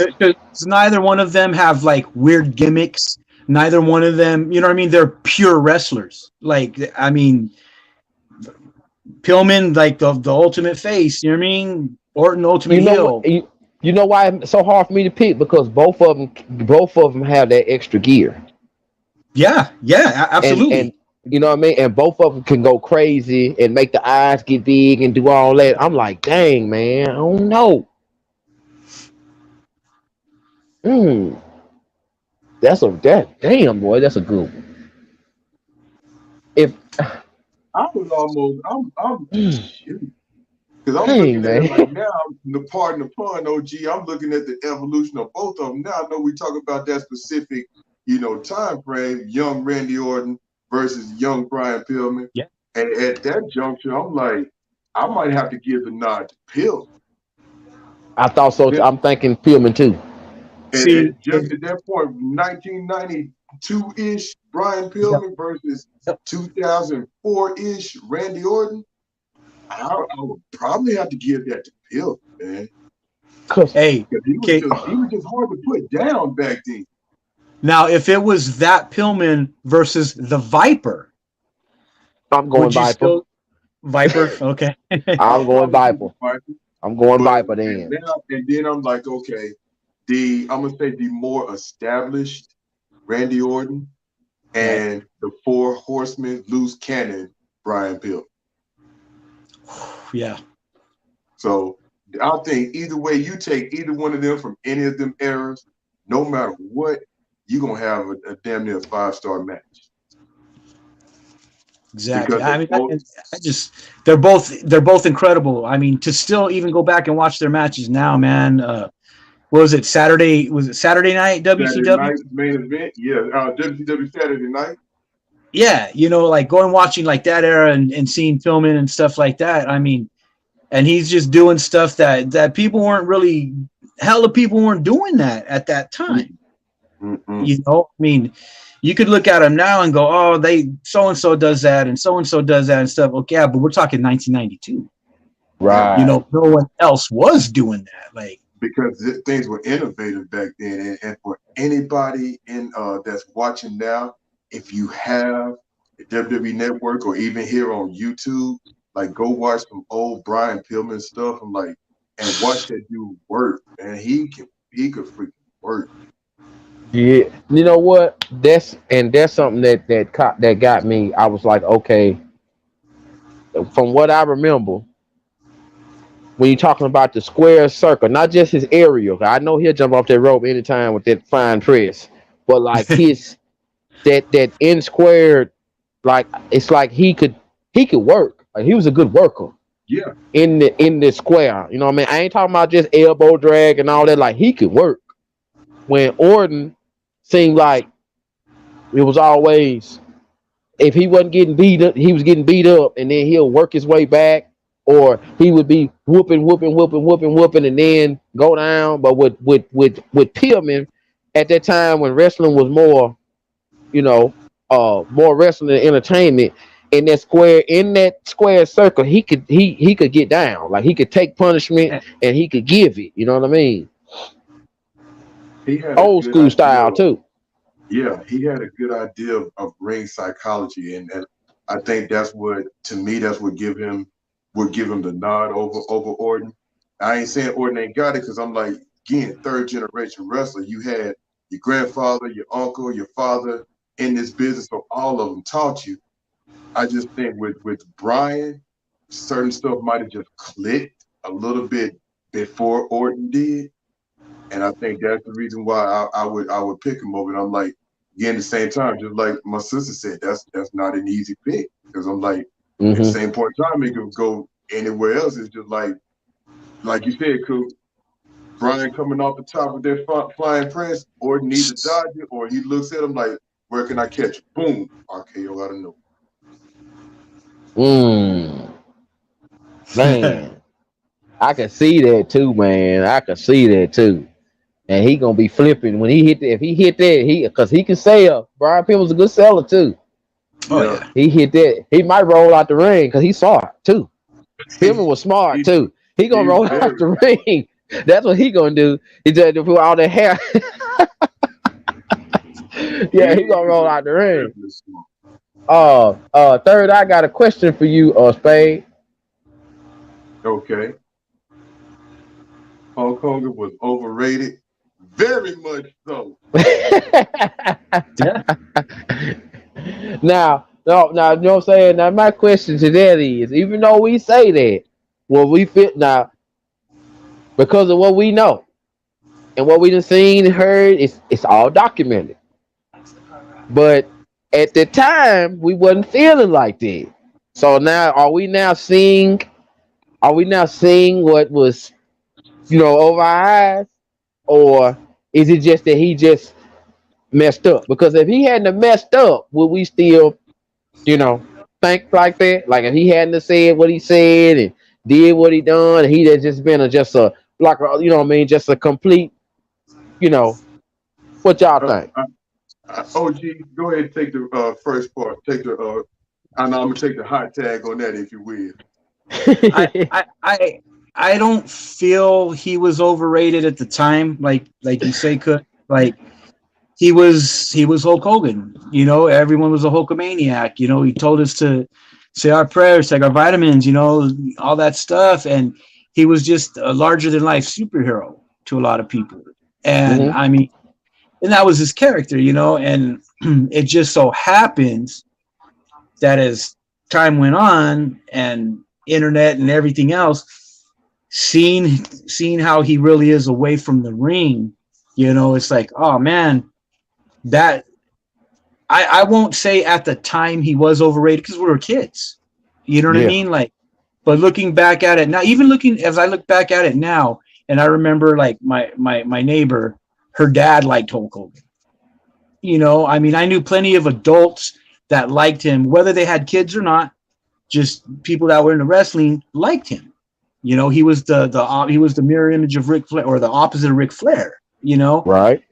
And I mean, it's the same thing. If you look at it now, if I say, well, is John Cena overrated? Everybody would say no, right? But then say like a year from now, it comes out that he's racist or he's a child abuser or you know what I mean, or like he took money to make a wish. You know, it's like, oh man, you know, that would tarnish him forever, and you know, I would be crushed. You know, like I still love John Cena. You know, and then at that point, it'd be the same question. Well, hey, do you guys feel John Cena was overrated? You know what I mean? Like it's easy to say that in hindsight. Okay. You know, like I don't feel, like I said, I don't feel Hulk Hogan was at the time. I mean, this dude was cut. He was in Rocky. You know what I mean? Rocky. He you know, he had his movie Suburban Commando, Mr. Nanny, all that. You know, I mean, he was everywhere. You know, I mean, he wasn't one of the faces of WWF. He was the face of WWF. You know, he was Vince's guy, man. He was the guy. He was the guy in WWF at the time. Like, I mean, and I mean, like, I don't like him now, obviously. I mean, but that's it. That's a good question, man. And it's just it's a weird to answer it, you know. Like I'm a piggyback on that and say pretty much the same thing. Back then when we were kids, no, we wasn't. And like me being in wrestling now, once I started, you know, really studying it, I seen how overrated he is, because I was like, he couldn't work his way out of a wet paper bag with holes cut in. But I would be remiss to say he does have or did have a lot of charisma. It might not have to do a lot, man, and probably couldn't do a lot, but at the same time, it is about crowd work too.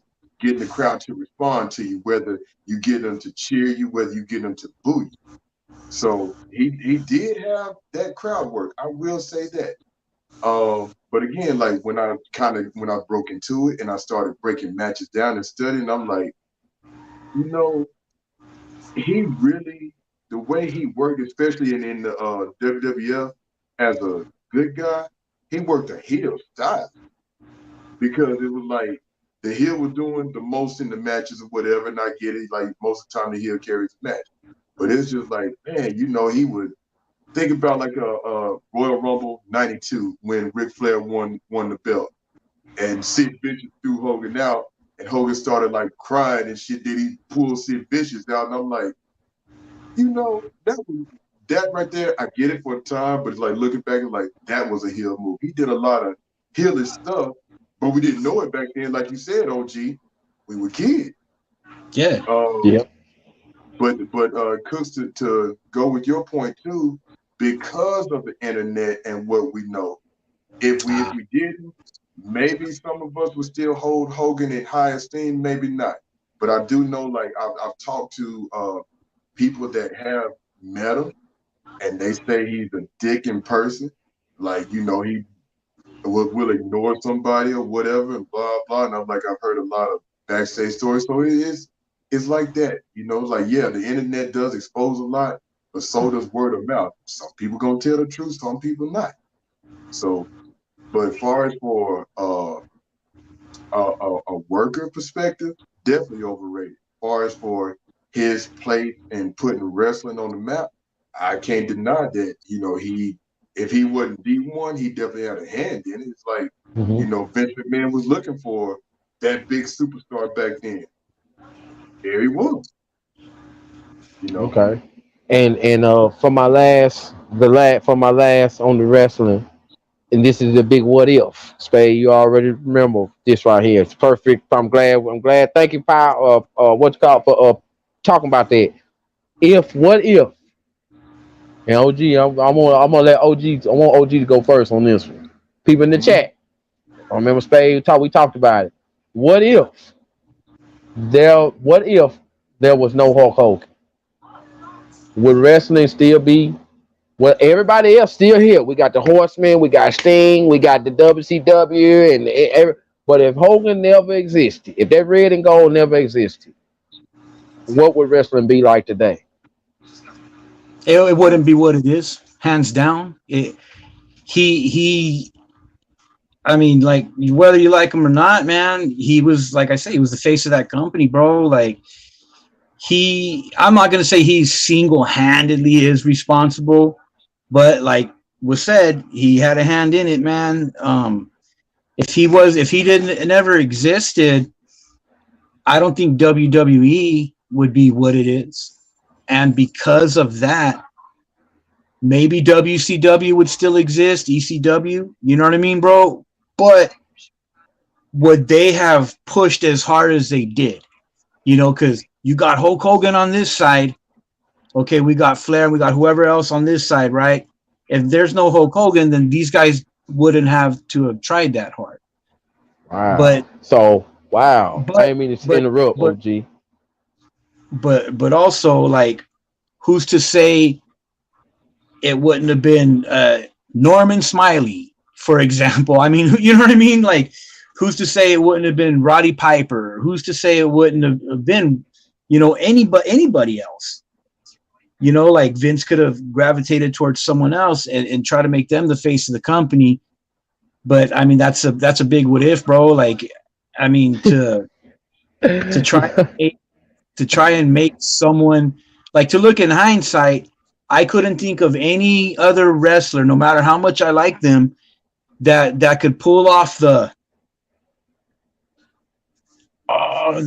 you know, and all that. I mean, that was Hulk Hogan, bro. You know, the real American, and you know, like that's hard, bro, because Hacksaw Jim Duggan couldn't have pulled off that character, and that, you know, Mr. USA, America, you know, and all that. And okay, now let me throw this extra in there. This right here this gonna trip you out, because it just hit me. See, you too, Spade. So, no Hulk Hogan. Does that mean later on in the future, WCW buys WWE? And Ted Turner stand up on the screen like this, talking about, you thought you was gonna watch Monday Night Raw? I just bought it. Like, you know what I mean? Like, could that have happened? I think that could very well happen. That's another very, very real possibility, bro. That, I mean, absolutely. You know, because I mean, like I said, you don't have to like Hulk Hogan. You don't have to respect him. I mean, anything about him, but you do gotta acknowledge that he was the guy, man. You know, like that was interesting. And I do think that Ted Turner would have been the one. It would have been the other way around, and Ted Turner would have came out on top. Because Ted Turner, he had TBS and TNT, right? Yep. TNT, yeah. And one thing, and like I've seen the comments with Third Eye and what Power was saying, they were talking about Sting. I disagree with those statements. You know, I ain't gonna say Sting wouldn't be big, but I don't think he was more of a WCW NWA guy. He got into, you know, wrestling, and see, WCW NWA back in those days, OG, as you know, was more territory. So it didn't go everywhere like the WWF did. A lot of people weren't exposed to, you know, Sting back then like they were Hulk Hogan. So if there was no Hulk Hogan, you know, Sting would be big, but I don't think WCW would have like been that world conglomerate like they were in 1996 when Ted Turner like, let's compete with the WWF. So that was hard to say. It's just like OG said, like it really would have had to have taken Vince to have that guy to, you know, take wrestling from the territorial system to a worldwide thing. Okay. All right. That was a good. I like that what else, because, you know, only reason why I thought about that. Remember me and Spade talking about it. I think we talked about that last week, I think, and it was just like, you know, I'm just thinking, without Hogan, just like if stuff just kept going, you know what I mean, just pull him out the equation. I know the movies and shows and all the promotions and stuff, and you know, we wouldn't have had the Mega Powers, and we wouldn't have had him getting into a Macho Man, and we wouldn't have had him versus Zeus, and you know, blah say blah. You know what I mean? So it's like, yo, you know what I mean? But then, you know, we still got Flair, we still got Piper, we still got like people who like Junkyard Dog. maybe he might have been even more famous. Georgia Animal Steel, Big John Studd, King Kong Bundy. You know, we wouldn't have had him. We wouldn't have had Ultimate Warrior. Would have been the first one to slam Andre the Giant. You see what I'm saying? But Warrior wouldn't have been able to hold both belts up though. You know what I'm saying? I like stuff like that. You know what I mean? Like that's the when Ric Flair came to WWE and he still had the world title belt with him. You know what I mean? I'm like, yo, like a lot, like that's crazy how much stuff would change and shift if he wasn't around. But it is what it is now. But it's always something fun to think about. You know what I mean? If comics can do it, like it's just something fun to think about. You know what I mean? Like and I just felt like that was something dope. But everybody had great answers, and I love to hear that. So that was great, y'all. So y'all ready to get into the comment section for a little bit? Yeah. All right. Well, what y'all got, man? You know what I'm saying? Cause I'm off on the com, so I need y'all to help me out. I got this one. It's the rumor going around, and OG, you and I talked about this too. All of us are kind of behind the scenes with the Thunderbolt movie getting ready to be produced. Kevin Feige is looking to recast the role of General Ross, and the rumor is Harrison Ford is going to do it. And my beef with that is, I hate to be sound like a hater, but my beef with that is like, if you're going to replace Thunderbolt Ross, and you can't say he's a minor character because he was in a lot of, the previous phase MCU movies, you're going to replace Thunderbolt Ross. Why in the world did you not recast T'Challa? What do you think that guy did? That just kind of, it just kind of burns me. And I'm just like, I love these movies. I support them. I watch them. Look at the storylines, how they differ from the comics and everything. But it's just like, you're going to replace one deceased actor. You're not going to replace the other one, saying that's a disservice to him. It's like, I can't, William Hurt played the role of General Ross. I can't look at another face and think, oh, that's General Ross. If it's going to be like that, I'm like, y'all really did not have to kill off T'Challa like that just because Chadwick Boseman passed away. I don't know. Like, what are y'all's opinions on that? Look, hey, to me, bro, it's like this. Okay, with Black Panther, them going with him dying off screen, right, and his sister becoming the Black Panther. That's borderline something that happened in the comics. She became Black Panther because but T'Challa wasn't dead. Right. I'm saying he didn't die in the comics. He was in a coma, right? And so his sister, she was Black Panther for a while. Okay, cool. But if you're gonna kill him off screen, why can't you kill Thunderbolt Ross off screen, right? And for people, then we're not gonna get Red Hulk. Really, I don't know of a whole lot of Red Hulk fans in real life. Straight out, I don't. Okay. Mm-hmm. I know Thunderbolts fans and and all that, but that would, to me, like business wise, that's the perfect way. Okay, we're gonna kill him off screen, CGI him as Red Hulk, like for footage, the experiment gone bad or whatever. Bring Liv Tyler back as Betty, and Red She-Hulk. Boom, there you go. She can lead the Thunderbolts. If not, like I had said it the other day, Juggernaut. Let him lead the Thunderbolts. Him or her. Like it doesn't make sense to recast General Ross just for one more part so we can see him turn into the Red Hulk. Like that's a big slap in the face, bro. Like like T'Challa and people keep saying, oh, Black Panther. No, Black Panther is his alter ego. His sister can put the suit on and be Black Panther. Okay. T'Challa is such an important character. Like, I mean, such an important character to everybody, I mean, and I know what it means to Black people, what he means, you know what I mean? I mean, it's amazing. He's just amazing.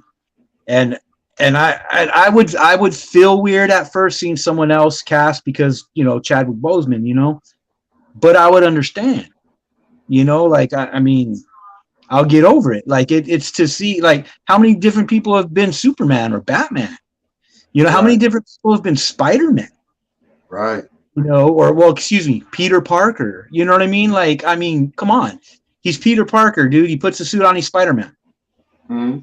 You know, I mean, if I feel if they're gonna recast William Hurt, you know, and no disrespect to him, obviously a great actor as well. You know, he was, you know, rest in peace, William Hurt. But if you're gonna recast his character just to so we can see him Hulk out and become Red Hulk or whatever, then okay, you want to do the explosion story in the next Black Panther movie after this one, then have him come out the coma.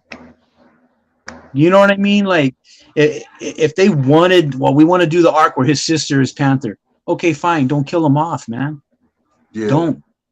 Like that's dumb. Like it's I don't want to say it's disrespectful, but I feel it's a disservice. It's a disservice to any fan, anybody, whether you like comic movies or not. If you just like movies, that's a disservice, man.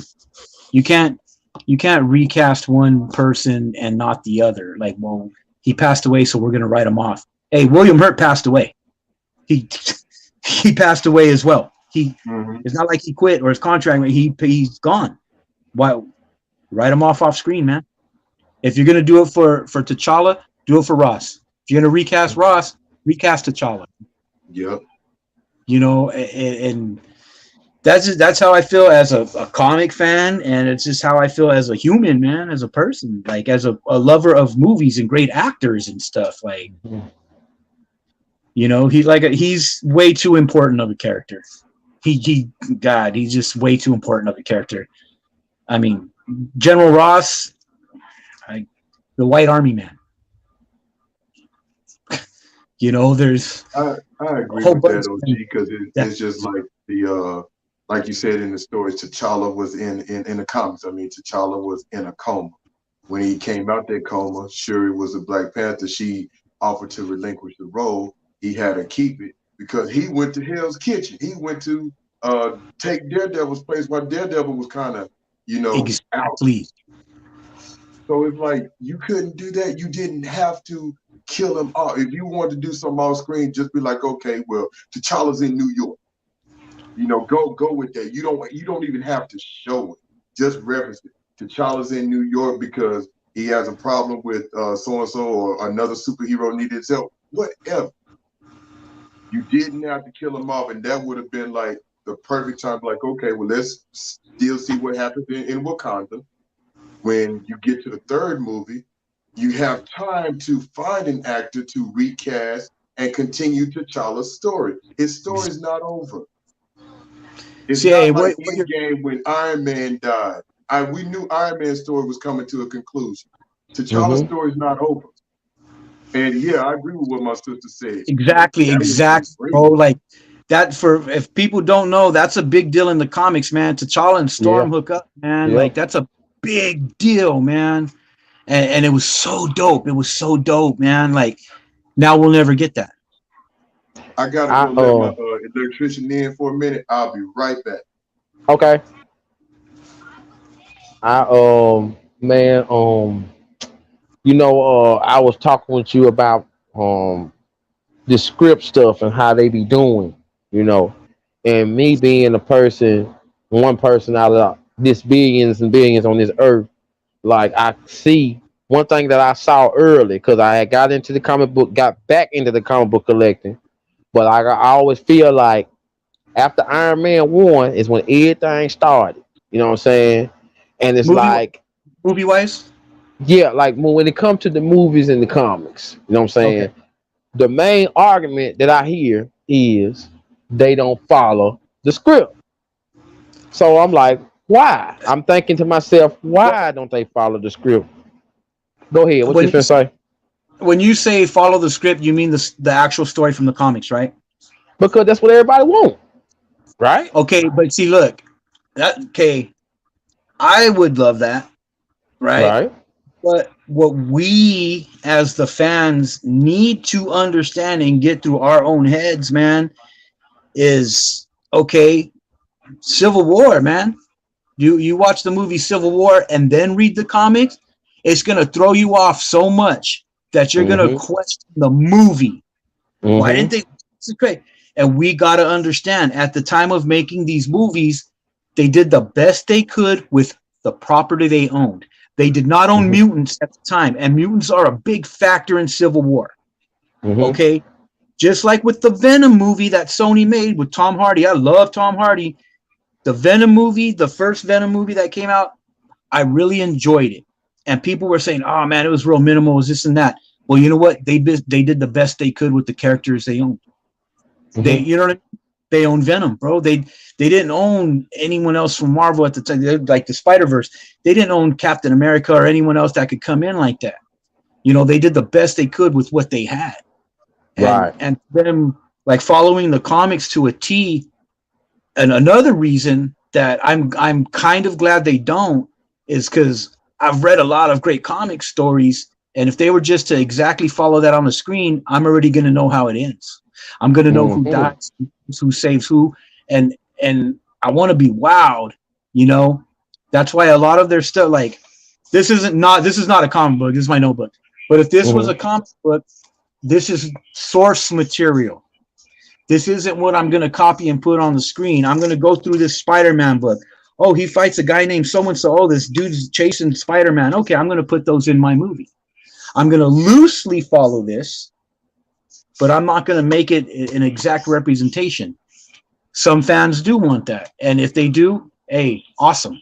You know, right on. And I do understand that. I understand wanting to see certain things, you know, that you're fond of, or like your favorite story arc, and you're dying to see that on screen. I totally get that, you know, and yeah, exactly what she's saying, man. Yes. Most times don't read the comics. Like I used to work at a comic book store, and more often than not, after a big movie would come out, then people would come in and asking, "Oh, do you have that book Civil War? Do you have that book First Avenger?" You know what I mean? And they would see the movies first, and then that would try to, like, they would want to read about it. Okay. You know, and 99.9% of the time, I would have to tell them, "Well, this is Civil War, but it's not the same as the movie. You know, this is such, but it's not the same as the movie. This is where they got the idea from." And a lot of times, people weren't trying to hear me. They'd be, "Oh, so this is it. This is what the movie's based on." Okay, and I'm like, "It's based on this, but it's really different." Okay. Now, okay, you know what I mean? And that point is exactly where I was getting to, because like what Krista said, like folks need to read more of the comics, whether it's the writers or regular people. You know what I'm saying? I gotta get back in to read myself. And then Def Rocker, he was like, it'd be like you said, it'd be too hard to follow the comics. Number one, because OG said I know the story, and for number two, like he said, it'd be too intricate, and just don't go left field with the story. You know what I'm saying? And so my point, once again, because I know we didn't talk about it too, is that I done got it in my head now. I done got it in my head, and this might be something that everybody watching already know, but in my head now, I got it. I'm trained to know that when they show that movie on that, when they show that preview or whatever they do, that's their storyline. Like, it might relate to, but that's their storyline. You know what I mean? It's like, just like our screens right here. I got my screen, you got your screen. It's like the movies and the shows and shit, this over here.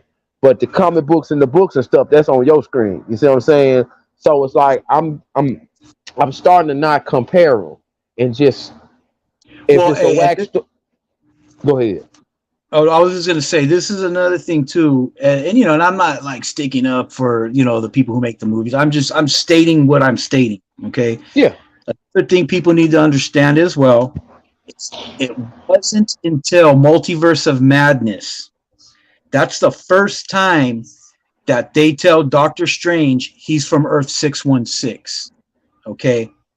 Before that, the Earth in MCU was not 616. It had its own number. It was like Earth 1.990009. That's some weird long number.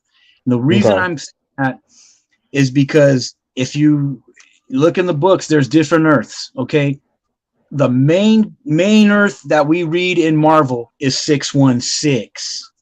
Okay, Mhm. that's the Peter Parker, Spider-Man we know, Matt Murdock, Daredevil from Hell's Kitchen, Luke Cage, Jessica Jones. That is Earth 616, the main comic that everybody knows and loves. Now, if you go back and you read like Ultimate X-Men, where Colossus has like the goatee, you know, and all that stuff, and it's like, hey, why are they different in this book? Because they're from the Ultimate Universe. They're not from 616. They're from this universe. So, like I said, it wasn't until Multiverse, and I feel that was kind of a little mistake they made, but no one remembers, or just they're overlooking to where them saying, well, this is Earth 616. So now you're designating and you're telling me, whoever's making Kevin Feige and whoever's making these movies, that the Earth in the MCU is 616. That's the comic book universe then.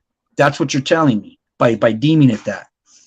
The problem I have with that is on Earth 616, Peter Parker did have an Uncle Ben who died. Aunt May was not his reason. Uncle Ben was his reason.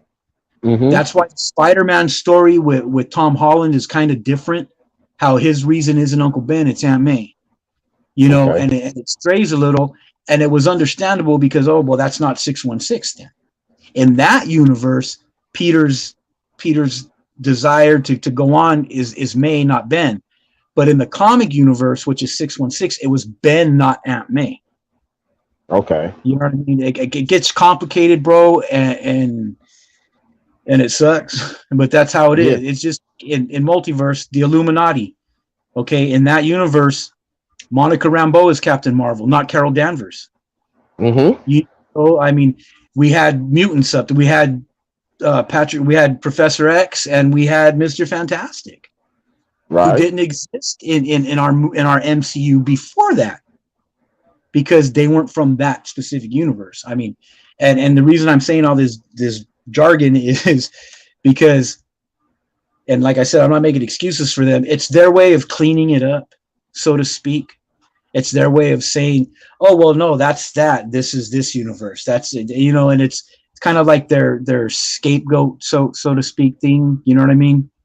Like for DC, the example, DC can restart and do anything over by just saying, Flashpoint. You know, like, Barry Allen did this. Flashpoint, the Speed Force. You know what I mean? And that's their way of rewriting stuff. Okay. You know, I'm talking comic-wise, not movie-wise. But Marvel is doing movie-wise. Marvel is doing that. And I mean, all we can hope for, all I hope for as a fan, is I hope that they do come closer to more comic accurate stories, because there's so many great stories in the books, so many that I would love to see on screen. You know, maybe do twist at the end instead, and don't let the ending be predictable or whatever. But that's what I would love to see. Like get it straight as far as, okay, so going forward after Multiverse, we're 616. That's how I feel about it. We're gonna get mutants. We're gonna get the Fantastic Four. You know what I mean? Like, we're gonna get Silver Surfer, Galactic, whoever, you know, whoever your guy or girl is. Okay, that's who we're gonna get going forward then. Okay. Now as a fan, I'm expecting that now, because they said that. Oh, that's your 616. Okay, I'm a fan. I'm expecting that now. But if they don't, I'm not going to be all sour about it and go, well, that's not how it happened. Like, I mean, that I'm not the one making the movies. I don't sign the checks. Like, right. Do me and explain to Chef why they can't do this. T'Challa comes back from the dead. Tell them why they can't do that. Bro, that would be horrible, bro. If they made like it come that, back. like they'll riot. If that shit happened, they'll riot. Because he passed away in real life, and to have his character pass away and then come back to life, that they would get upset about that, understandably, bro. You know. Mm-hmm.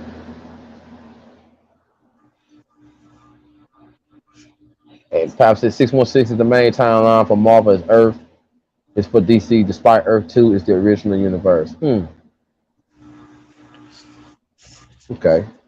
And then Def Rocker said only problem he had with Black Panther is they didn't show his intellectual side. Because T'Challa is one of he's one of think tank, you know, like him and Reed and Peter, like the smartest people in the Marvel universe, and T'Challa is definitely one of them. Okay.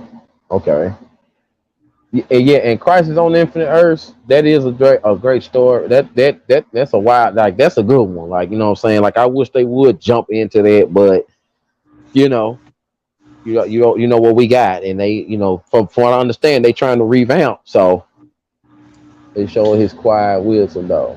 Okay, they showed Third Eye said they showed his quiet wisdom though. What you think on that? Well, when they showed his nobility in that. That's how I feel, you know. I mean, his quiet wisdom and his intelligence are two different things.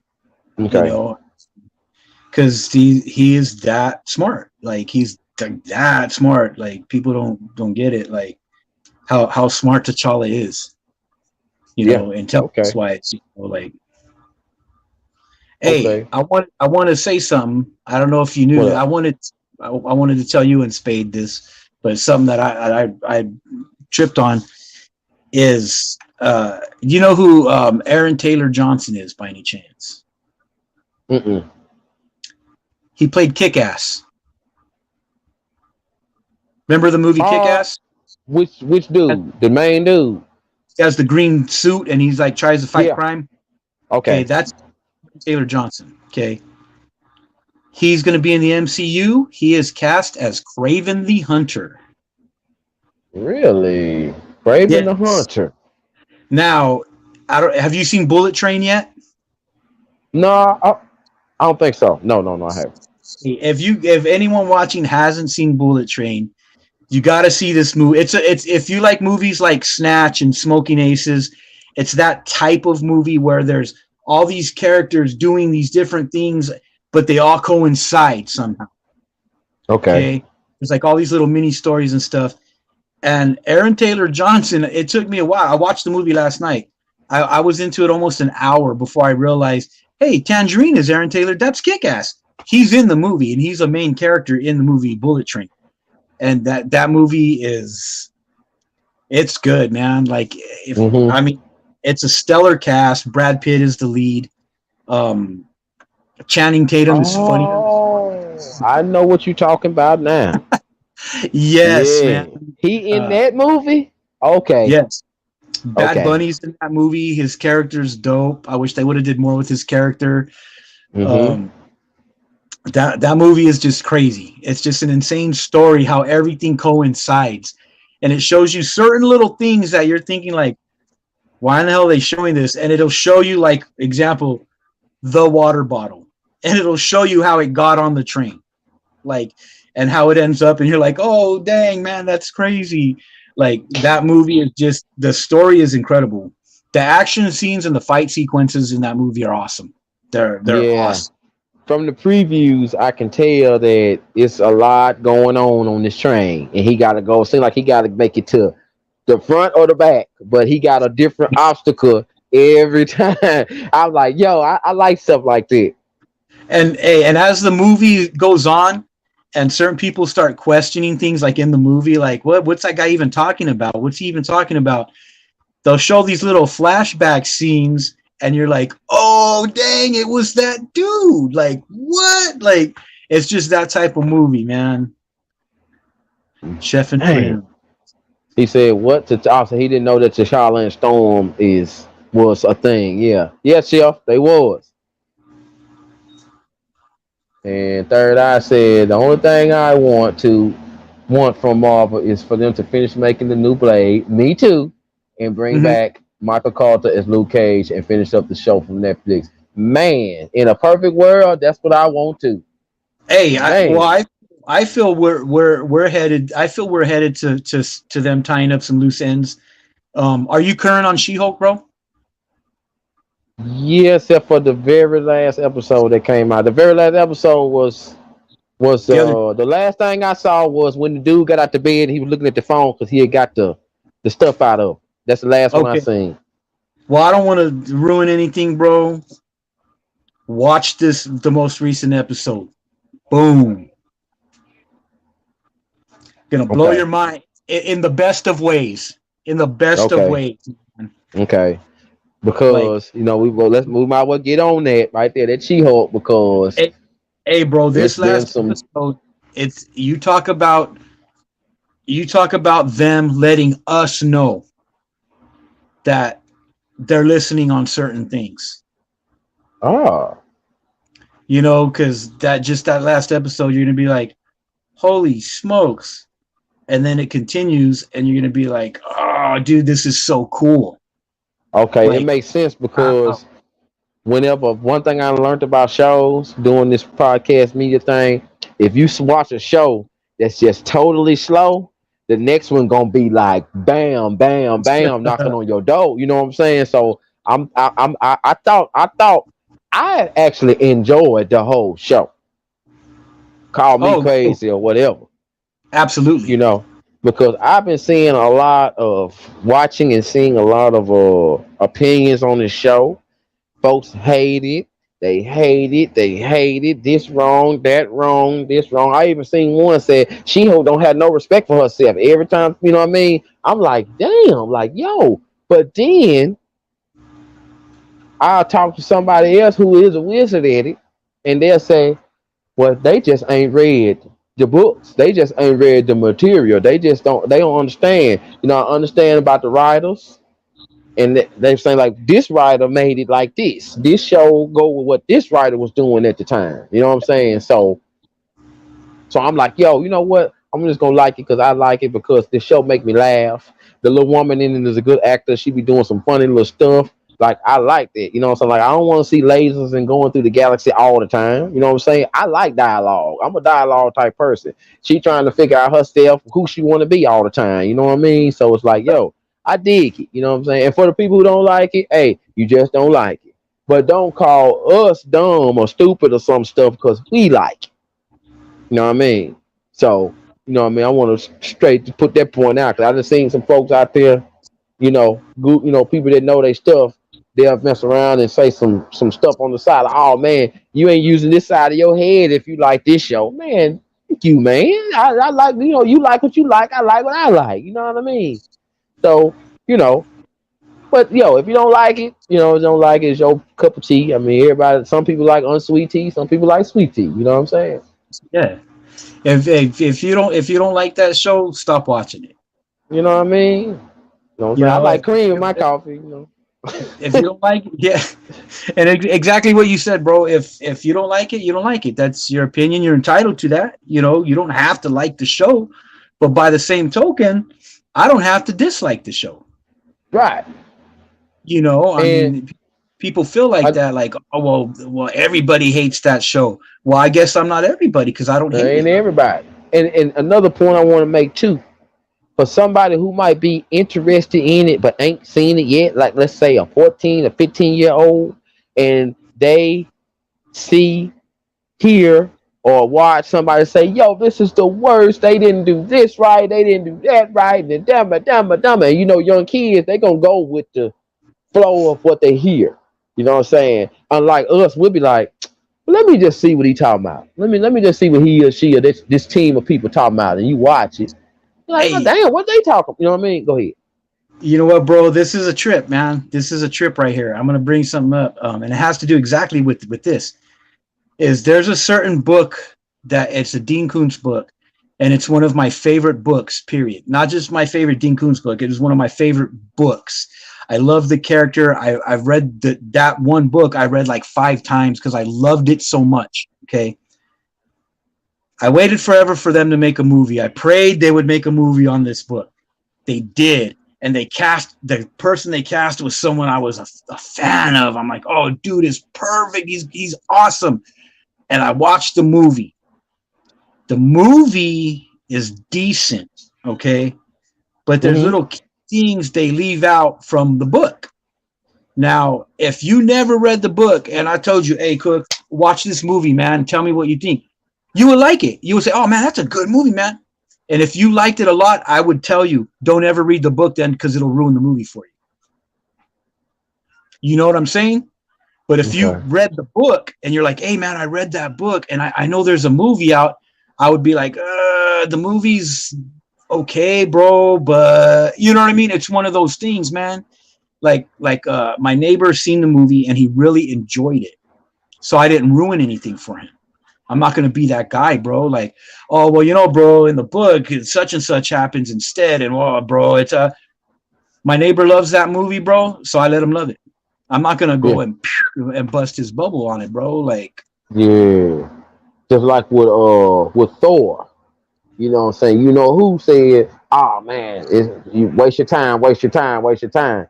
You still watched it. And then you was like, what you saw, you ain't did. So you was like, you know what I mean? I wasted my time. But yeah, you took your own, you know what I'm saying? Cause you know what I'm saying, you know what I said, you know, out of five of us, everybody, you know, almost had the same opinion, but we had different little things. So they're yeah, like, okay, so OG went and watched it. Cause I ain't gonna lie, when I watched it, before I watched it, I've seen a lot of this and that. This and that. Now I also saw Thor and the director Thor, look at me.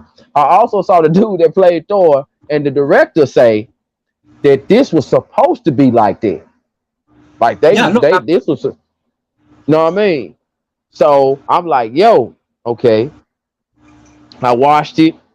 I didn't get what I wanted out of it. So I was like, damn. Well, you know what I'm saying? Well, I got to see some funny stuff. It was a couple of parts I thought was, you know, funny or cool or whatever. You know, I hated that split thing that he did. I hated that.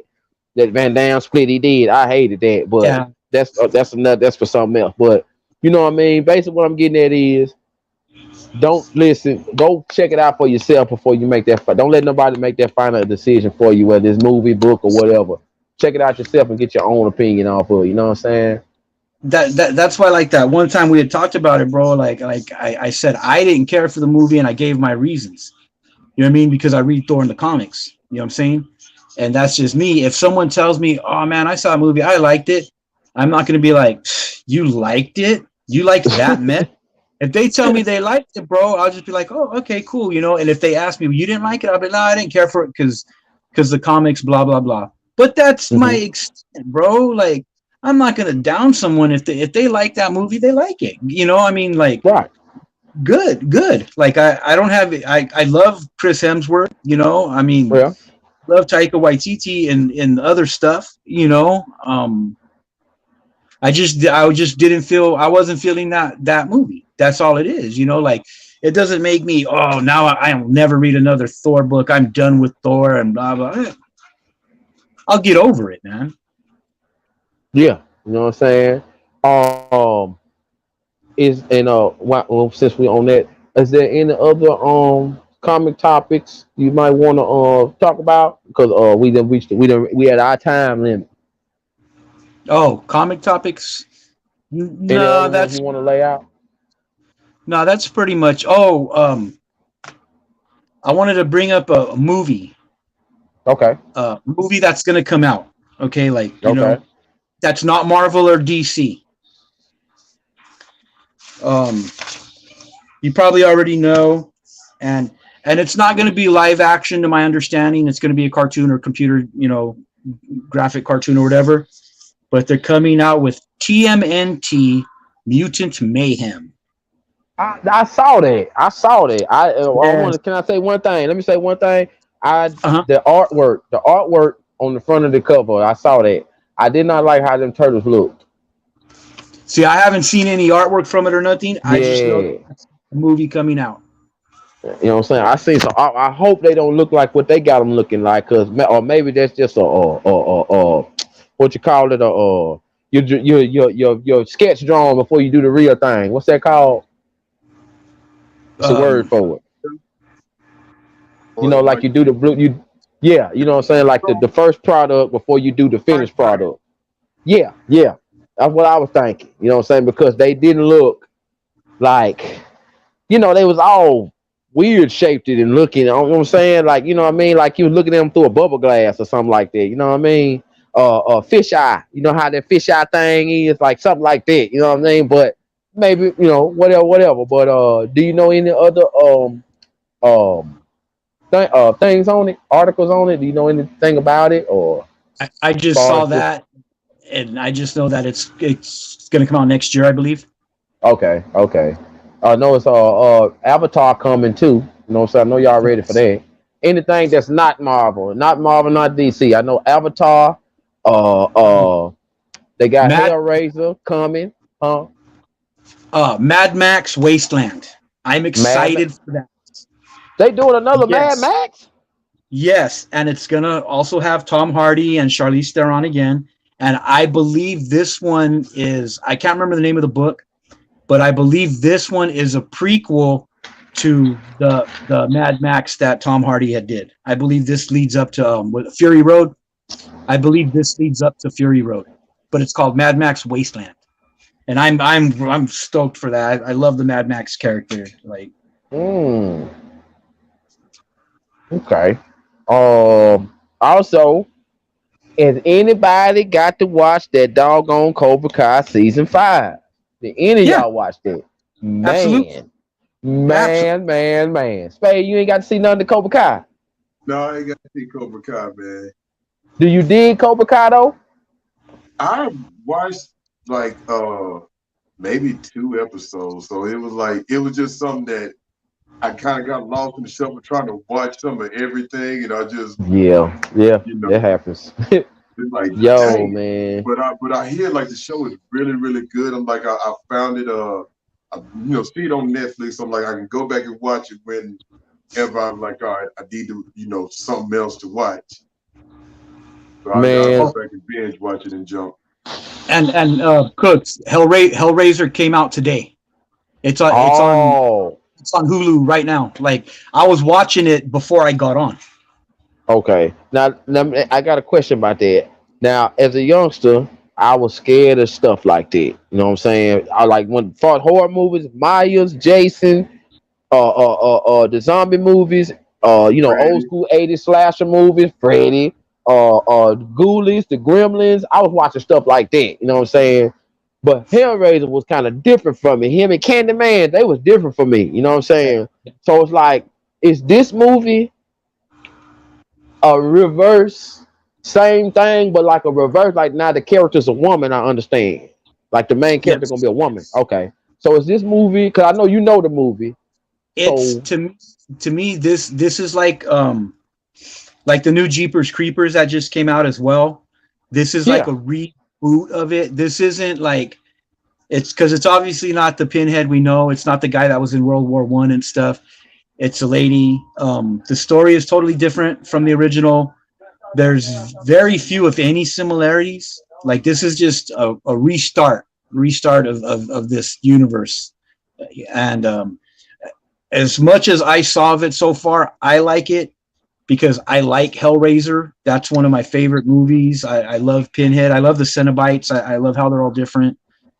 Um, it's different. It's definitely different, and I like it, man. And Oh, also, what other up? thing I want to bring up too, it's Marvel, but how we talked earlier, um, Werewolf by Night, Disney Oh, Plus, yeah. Werewolf by Night. For those of you who are watching that don't know, that is the comic where Moon Knight made his first appearance.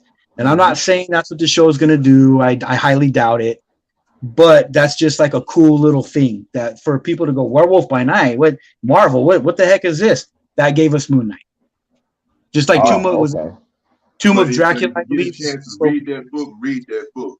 Like yeah, not just the one Moon Knight debuts, but the book but the itself. book itself, yeah. Like it's Tomb of Dracula, right, Spade, where Blade comes out. Yep. Mm-hmm. See, that's Okay. another one too, Tomb of Dracula, and I was gonna say Spade comes out in that. Blade comes Blade comes Blade comes out in from Tomb of Dracula. That's where he got his first appearance. You know what I mean? Like, Wow. Yeah. Yeah. You're right. You're right. Cause he was chasing after Dracula. You sure like you right on that. Uh, I got another interesting movie or Hulu movie or Netflix movie that's coming out called Piggy. Have y'all heard of that? Oh, no, It's called Piggy. And this right here is when I first saw it, it was weird. I was like, here we go with something else. They finna get the world started with this.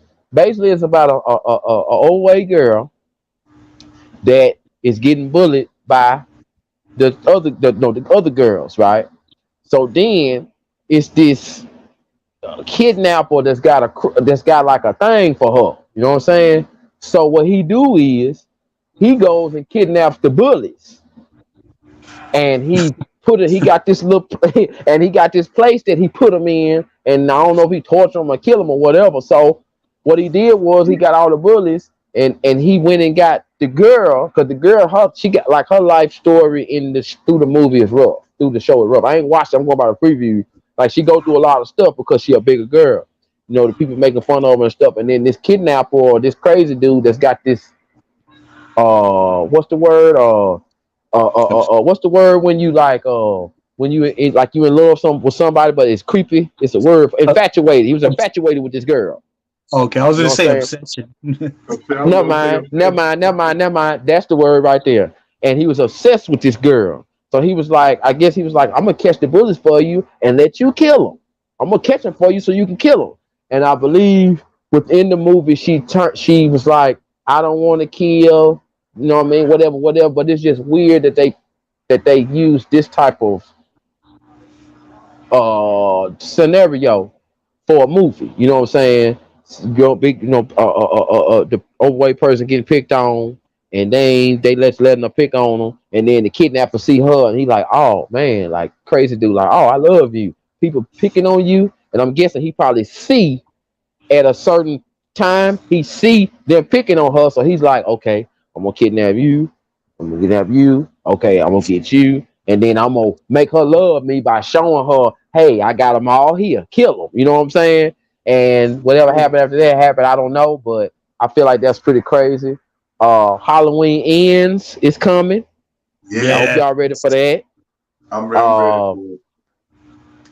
Smile. One of my little homeboys that I work with, he said Smile wasn't worth watching. He said he didn't like it. You know, young dude, he said it wasn't scary enough. He said it wasn't scary enough for him. But he gave me the scenario about what it's about. Pretty much demon getting somebody, and the smile is part of it, and you know, it's a whole little crazy story and blah blah blah. Hey, And then go ahead. hey, do you know the movie Terrifier? No, I ain't heard of that one. Oh man, you got to see it, bro. It's about this clown. I want to say his name's Art the Clown. But the reason I mention it is because the guy finally finished Terrifier 2. And you talk about like a good, like creepy movie, good scary movie, bro. Terrifier. Like it was like a low budget movie that this dude made, and it's awesome, man. It's really good, dude. Hey, What's the name of it again? Terrifier. Terrifier. Okay, Terrifier. It's a black white clown. You'll see, like Terrifier. Okay. And the last one that I got on my little list that I watched and was like, it won't be a second watch, was that doggone Domino series. That Domino. That right there was. it's not a movie. Yeah, I mean, I'm sorry, it is a movie, my bad. Documentary, yeah. But to see the dude that played Quicksilver going to this role and the things that went on, I was like, yo, wow. And then he getting a lot of backlash behind that too. Hey, you never seen the Dahmer movie with Jeremy Renner, Hawkeye? No, what? Yes, bro. Like for like psychology and stuff. Like I studied like serial killers and stuff, and Dahmer was one of the ones I'd studied. And hey, man, that dude, bro. Like, I mean, he got what was coming to him in the end. You feel me? Like, but the Jeremy Renner one, bro, that movie is creepy. Like, I mean, creepy to see Hawkeye playing that role. Like, it's nuts, bro. You know what I mean? The stuff he was doing with the drills and all that, like, you know what I'm saying, man? Like that won't get no second watch from me. And if that dude was like that, I'm like, yo, woo, man, sick individual. You never seen the movie Gacy? It has the I feel bad. I don't know his real name, but he was the chubby rich kid from Pee Wee Herman that wanted the bike, and he was Yeah. from Teen Wolf. Okay, he plays John Wayne Gacy, and you talk about like Dahmer, like someone that was in. I mean, that dude. I mean, God, bro. There's still people to this day that like refuse to believe he did it, like because they Damn, knew. man.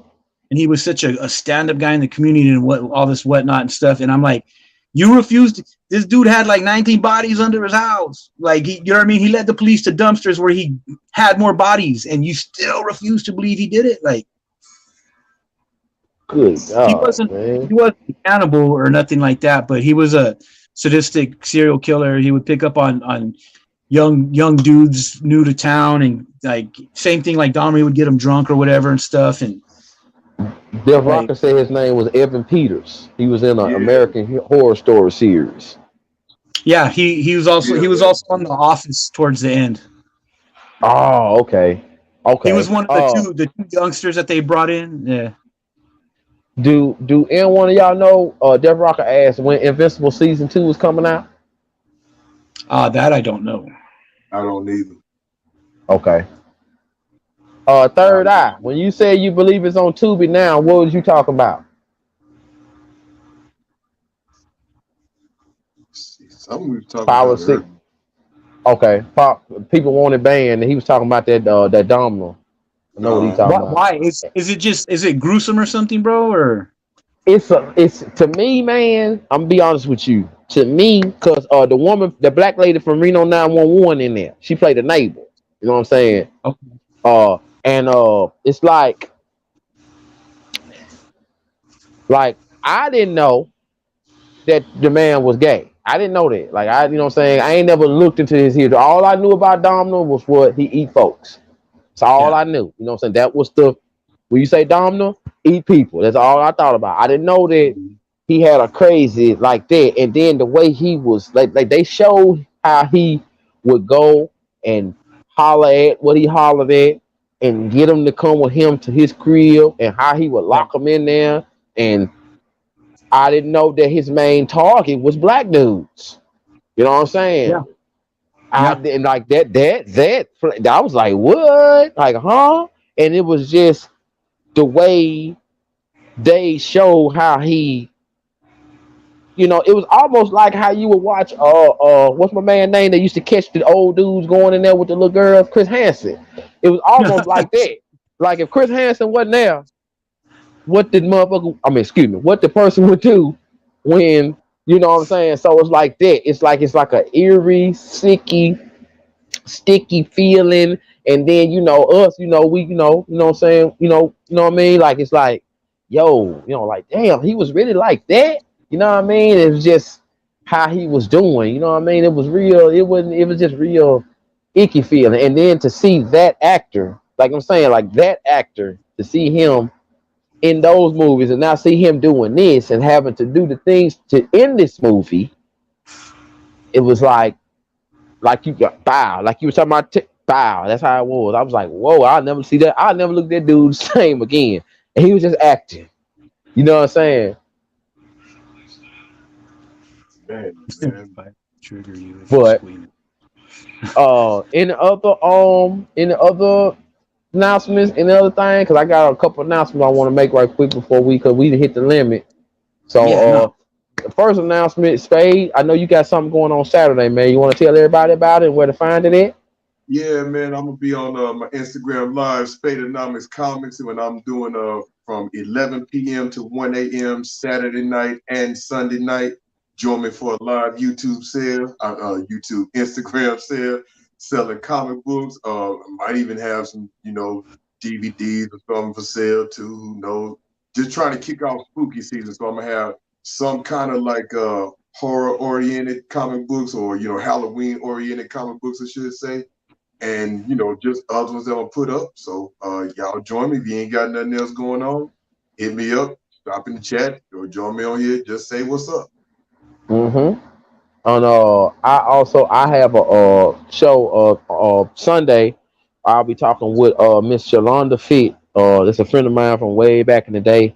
You know what I'm saying? She's a mom. She used to do music. She used to be an artist. And then some things happened in her life where she kind of had to figure out some stuff. And then next thing I know, I run into her again. You know what I'm saying? She got shoulders like this. You know what I'm saying? And she went in bodybuilding competitions and stuff like that. And that take a lot of nerve to Yep. get up there.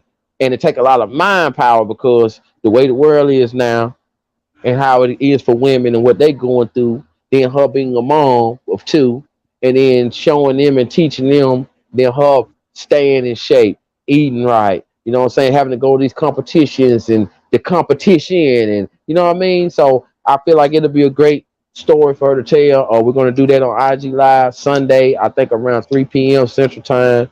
Always Cooks 24 the channel. So if anybody in the chat can come through and check it out. Any questions you want to ask, you know what I'm saying, please come through. I think it'd be a great opportunity to talk with a strong woman about coming up with a strong life and you know figuring it out of how she want to be and what she want to do. So I think that'd be interesting. And OG, what about you, OG? You got anything cool coming up? Um, I'm going to be throwing a big barbecue at the park. Everyone is welcome. Man, I'm lying about that. man, I wish I could I'm get not gonna there. throwing a barbecue anywhere. But people are always welcome. People are always welcome at my house. As long as I got food, you'll never be hungry, man. Hey, I love Oh, that too. look, Hey, as soon as Cooks and I get some money up in vacation time, man, we gonna come out there. yeah, yeah, we got to. Me and OG talked about that too, about having the Yeah. comic dudes, you know, get together. But I was trying to Somewhere, think yeah. of a place where we could meet in the middle. And the only thing I can think of is Las Vegas, Hey, Sin City. because Carlos got either Carlos or our redheaded brother got the longest trip. Uh-huh. You know what I'm saying? So you know what I mean. Got to make sure that Wow. they know I love them. They know I love them. I can't help it. I can't help it, man. I had to mess with him. I got even when he ain't here, I gotta mess with him. I can't help it because he a red hair brother of the show. We go.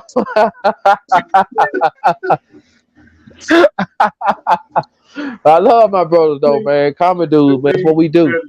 We definitely got to do that because how we are here on, online, when we get together live, I'm like, man, we ain't gonna get no sleep.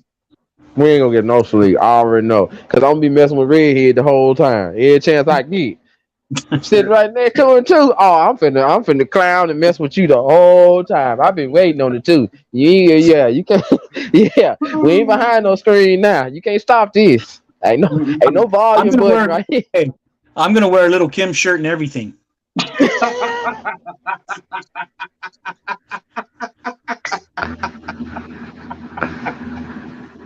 Hey, look, you do that, OG.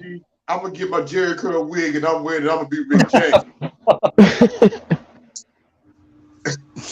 Oh Oh my man. god. Oh my god. We got I'm some a. stuff we coming on. So yeah, man, we gonna have to do that sometime, man. Like Oh man. yeah, hell yeah. I'll be I know. looking forward to that. Cause I know it's gonna take a little time for everybody, but if we all put our minds to it, you know what I'm saying, like they say, and we can accomplish anything, you know what I'm saying. Mhm. All it takes is time saving, and everybody make sure that everybody can make sure they priorities can stay where they at till we get back. You know what I'm saying. So like that's always understandable, but I don't want to like if we get together when we do finally make it, like if Carlo can't make it, I understand because he over there across the water counter. You know what I'm saying? But I still want to have him with us every minute. You know what I'm saying? You know what I mean? Like, No cause doubt. I don't want to leave nobody out. I want all us, and ain't no but the few of us, but I want us to stick it out. You know what I'm saying? I want us to link up because I feel like that'll be a tremendous moment in history. You know what I mean? Like epic. You know what I'm saying? So anyway, well Topic shit, dudes the y'all. movie. You know what I'm saying? It can happen. You already know it can happen. You know what I mean? So I just want to thank everybody for joining. Death Rocker, Power, Crystal, Third Eye. You know what I'm saying? Let's see who else came by. I seen somebody earlier that came by. Shout out to the Riff Raff Squad, the Comic Dudes. You know what I mean? Shout out to the platform, which is Fullblast Radio, DJ Tiger. Like I tell y'all all the time, he hip hop all day, every day, all through the week, 365. He got shows on Twitch, IG. Y'all just gotta tune in, check him out, subscribe. You know what I'm saying? Always Kush 24 on IG. OG, let everybody know yours, and Spade, let everybody know yours one more time. OG Green Lantern on Instagram. Mm-hmm. And Spadeonomics Comics on Instagram and Twitter. Channel 1A7 here on YouTube. So, yeah, You know what I'm saying? We're gonna get it popping. You know what I'm saying? Y'all already know how I do. Before we say bye, we gotta give them a little commercial break. Let's go.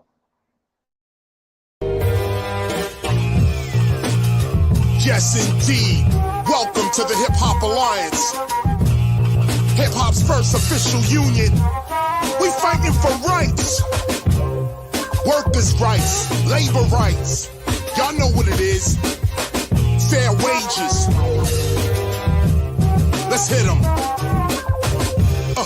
Who's really speaking for the artists? Everybody knows the music industry is heartless. Knowledge reigns supreme, not what an artist on a chart is. It's about fair wages and royalties. Let me start this, spark this. It's about cultural self-reliance, corporate defiance. We got this down to a science. It's called the Hip Hop Alliance. We take it back to stop the violence. For 30 years, I've been the culture's guidance. You can't deny this. I clean pupils when they open their eyelids. In a blink, I teach kids to think. That's what I did and do. Reaching and pulling out the culture inside of you with the truth inside of you, no one can lie to you. It's time to unify him, her, you, and I. Do your part to save the art. Don't be a stupid guy. Front, you can try, but it's your time you waste. And we're starting an alliance against corporate exploitation.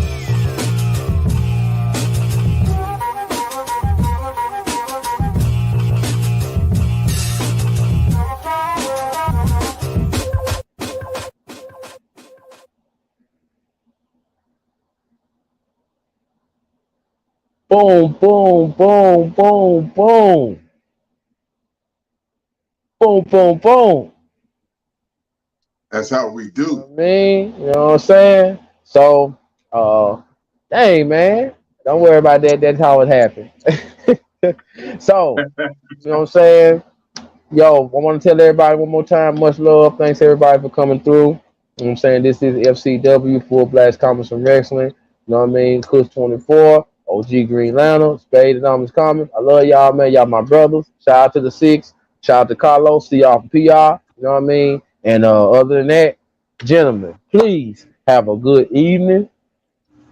Everybody, please tune in to Spade tomorrow at 11 o'clock p.m. Check out the Spadeonomics Comic Sale. It'll last till 1. Make sure y'all keep in touch with OG Green Lantern because he can have a big barbecue. And if I can't eat none, I'm at least want to see what you cooking. Damn right. You know what I'm saying? And y'all already know me. I'm going to show up anytime, anywhere. Y'all know how I pop up. So, Full Blast Comics and Wrestling. Thank y'all, man. Much love. My brothers, I love y'all, man. I love y'all, man. My brothers, man. You know what I'm saying? Flowers now. You get flowers now. You know what I'm saying? Peace out, everybody. We out.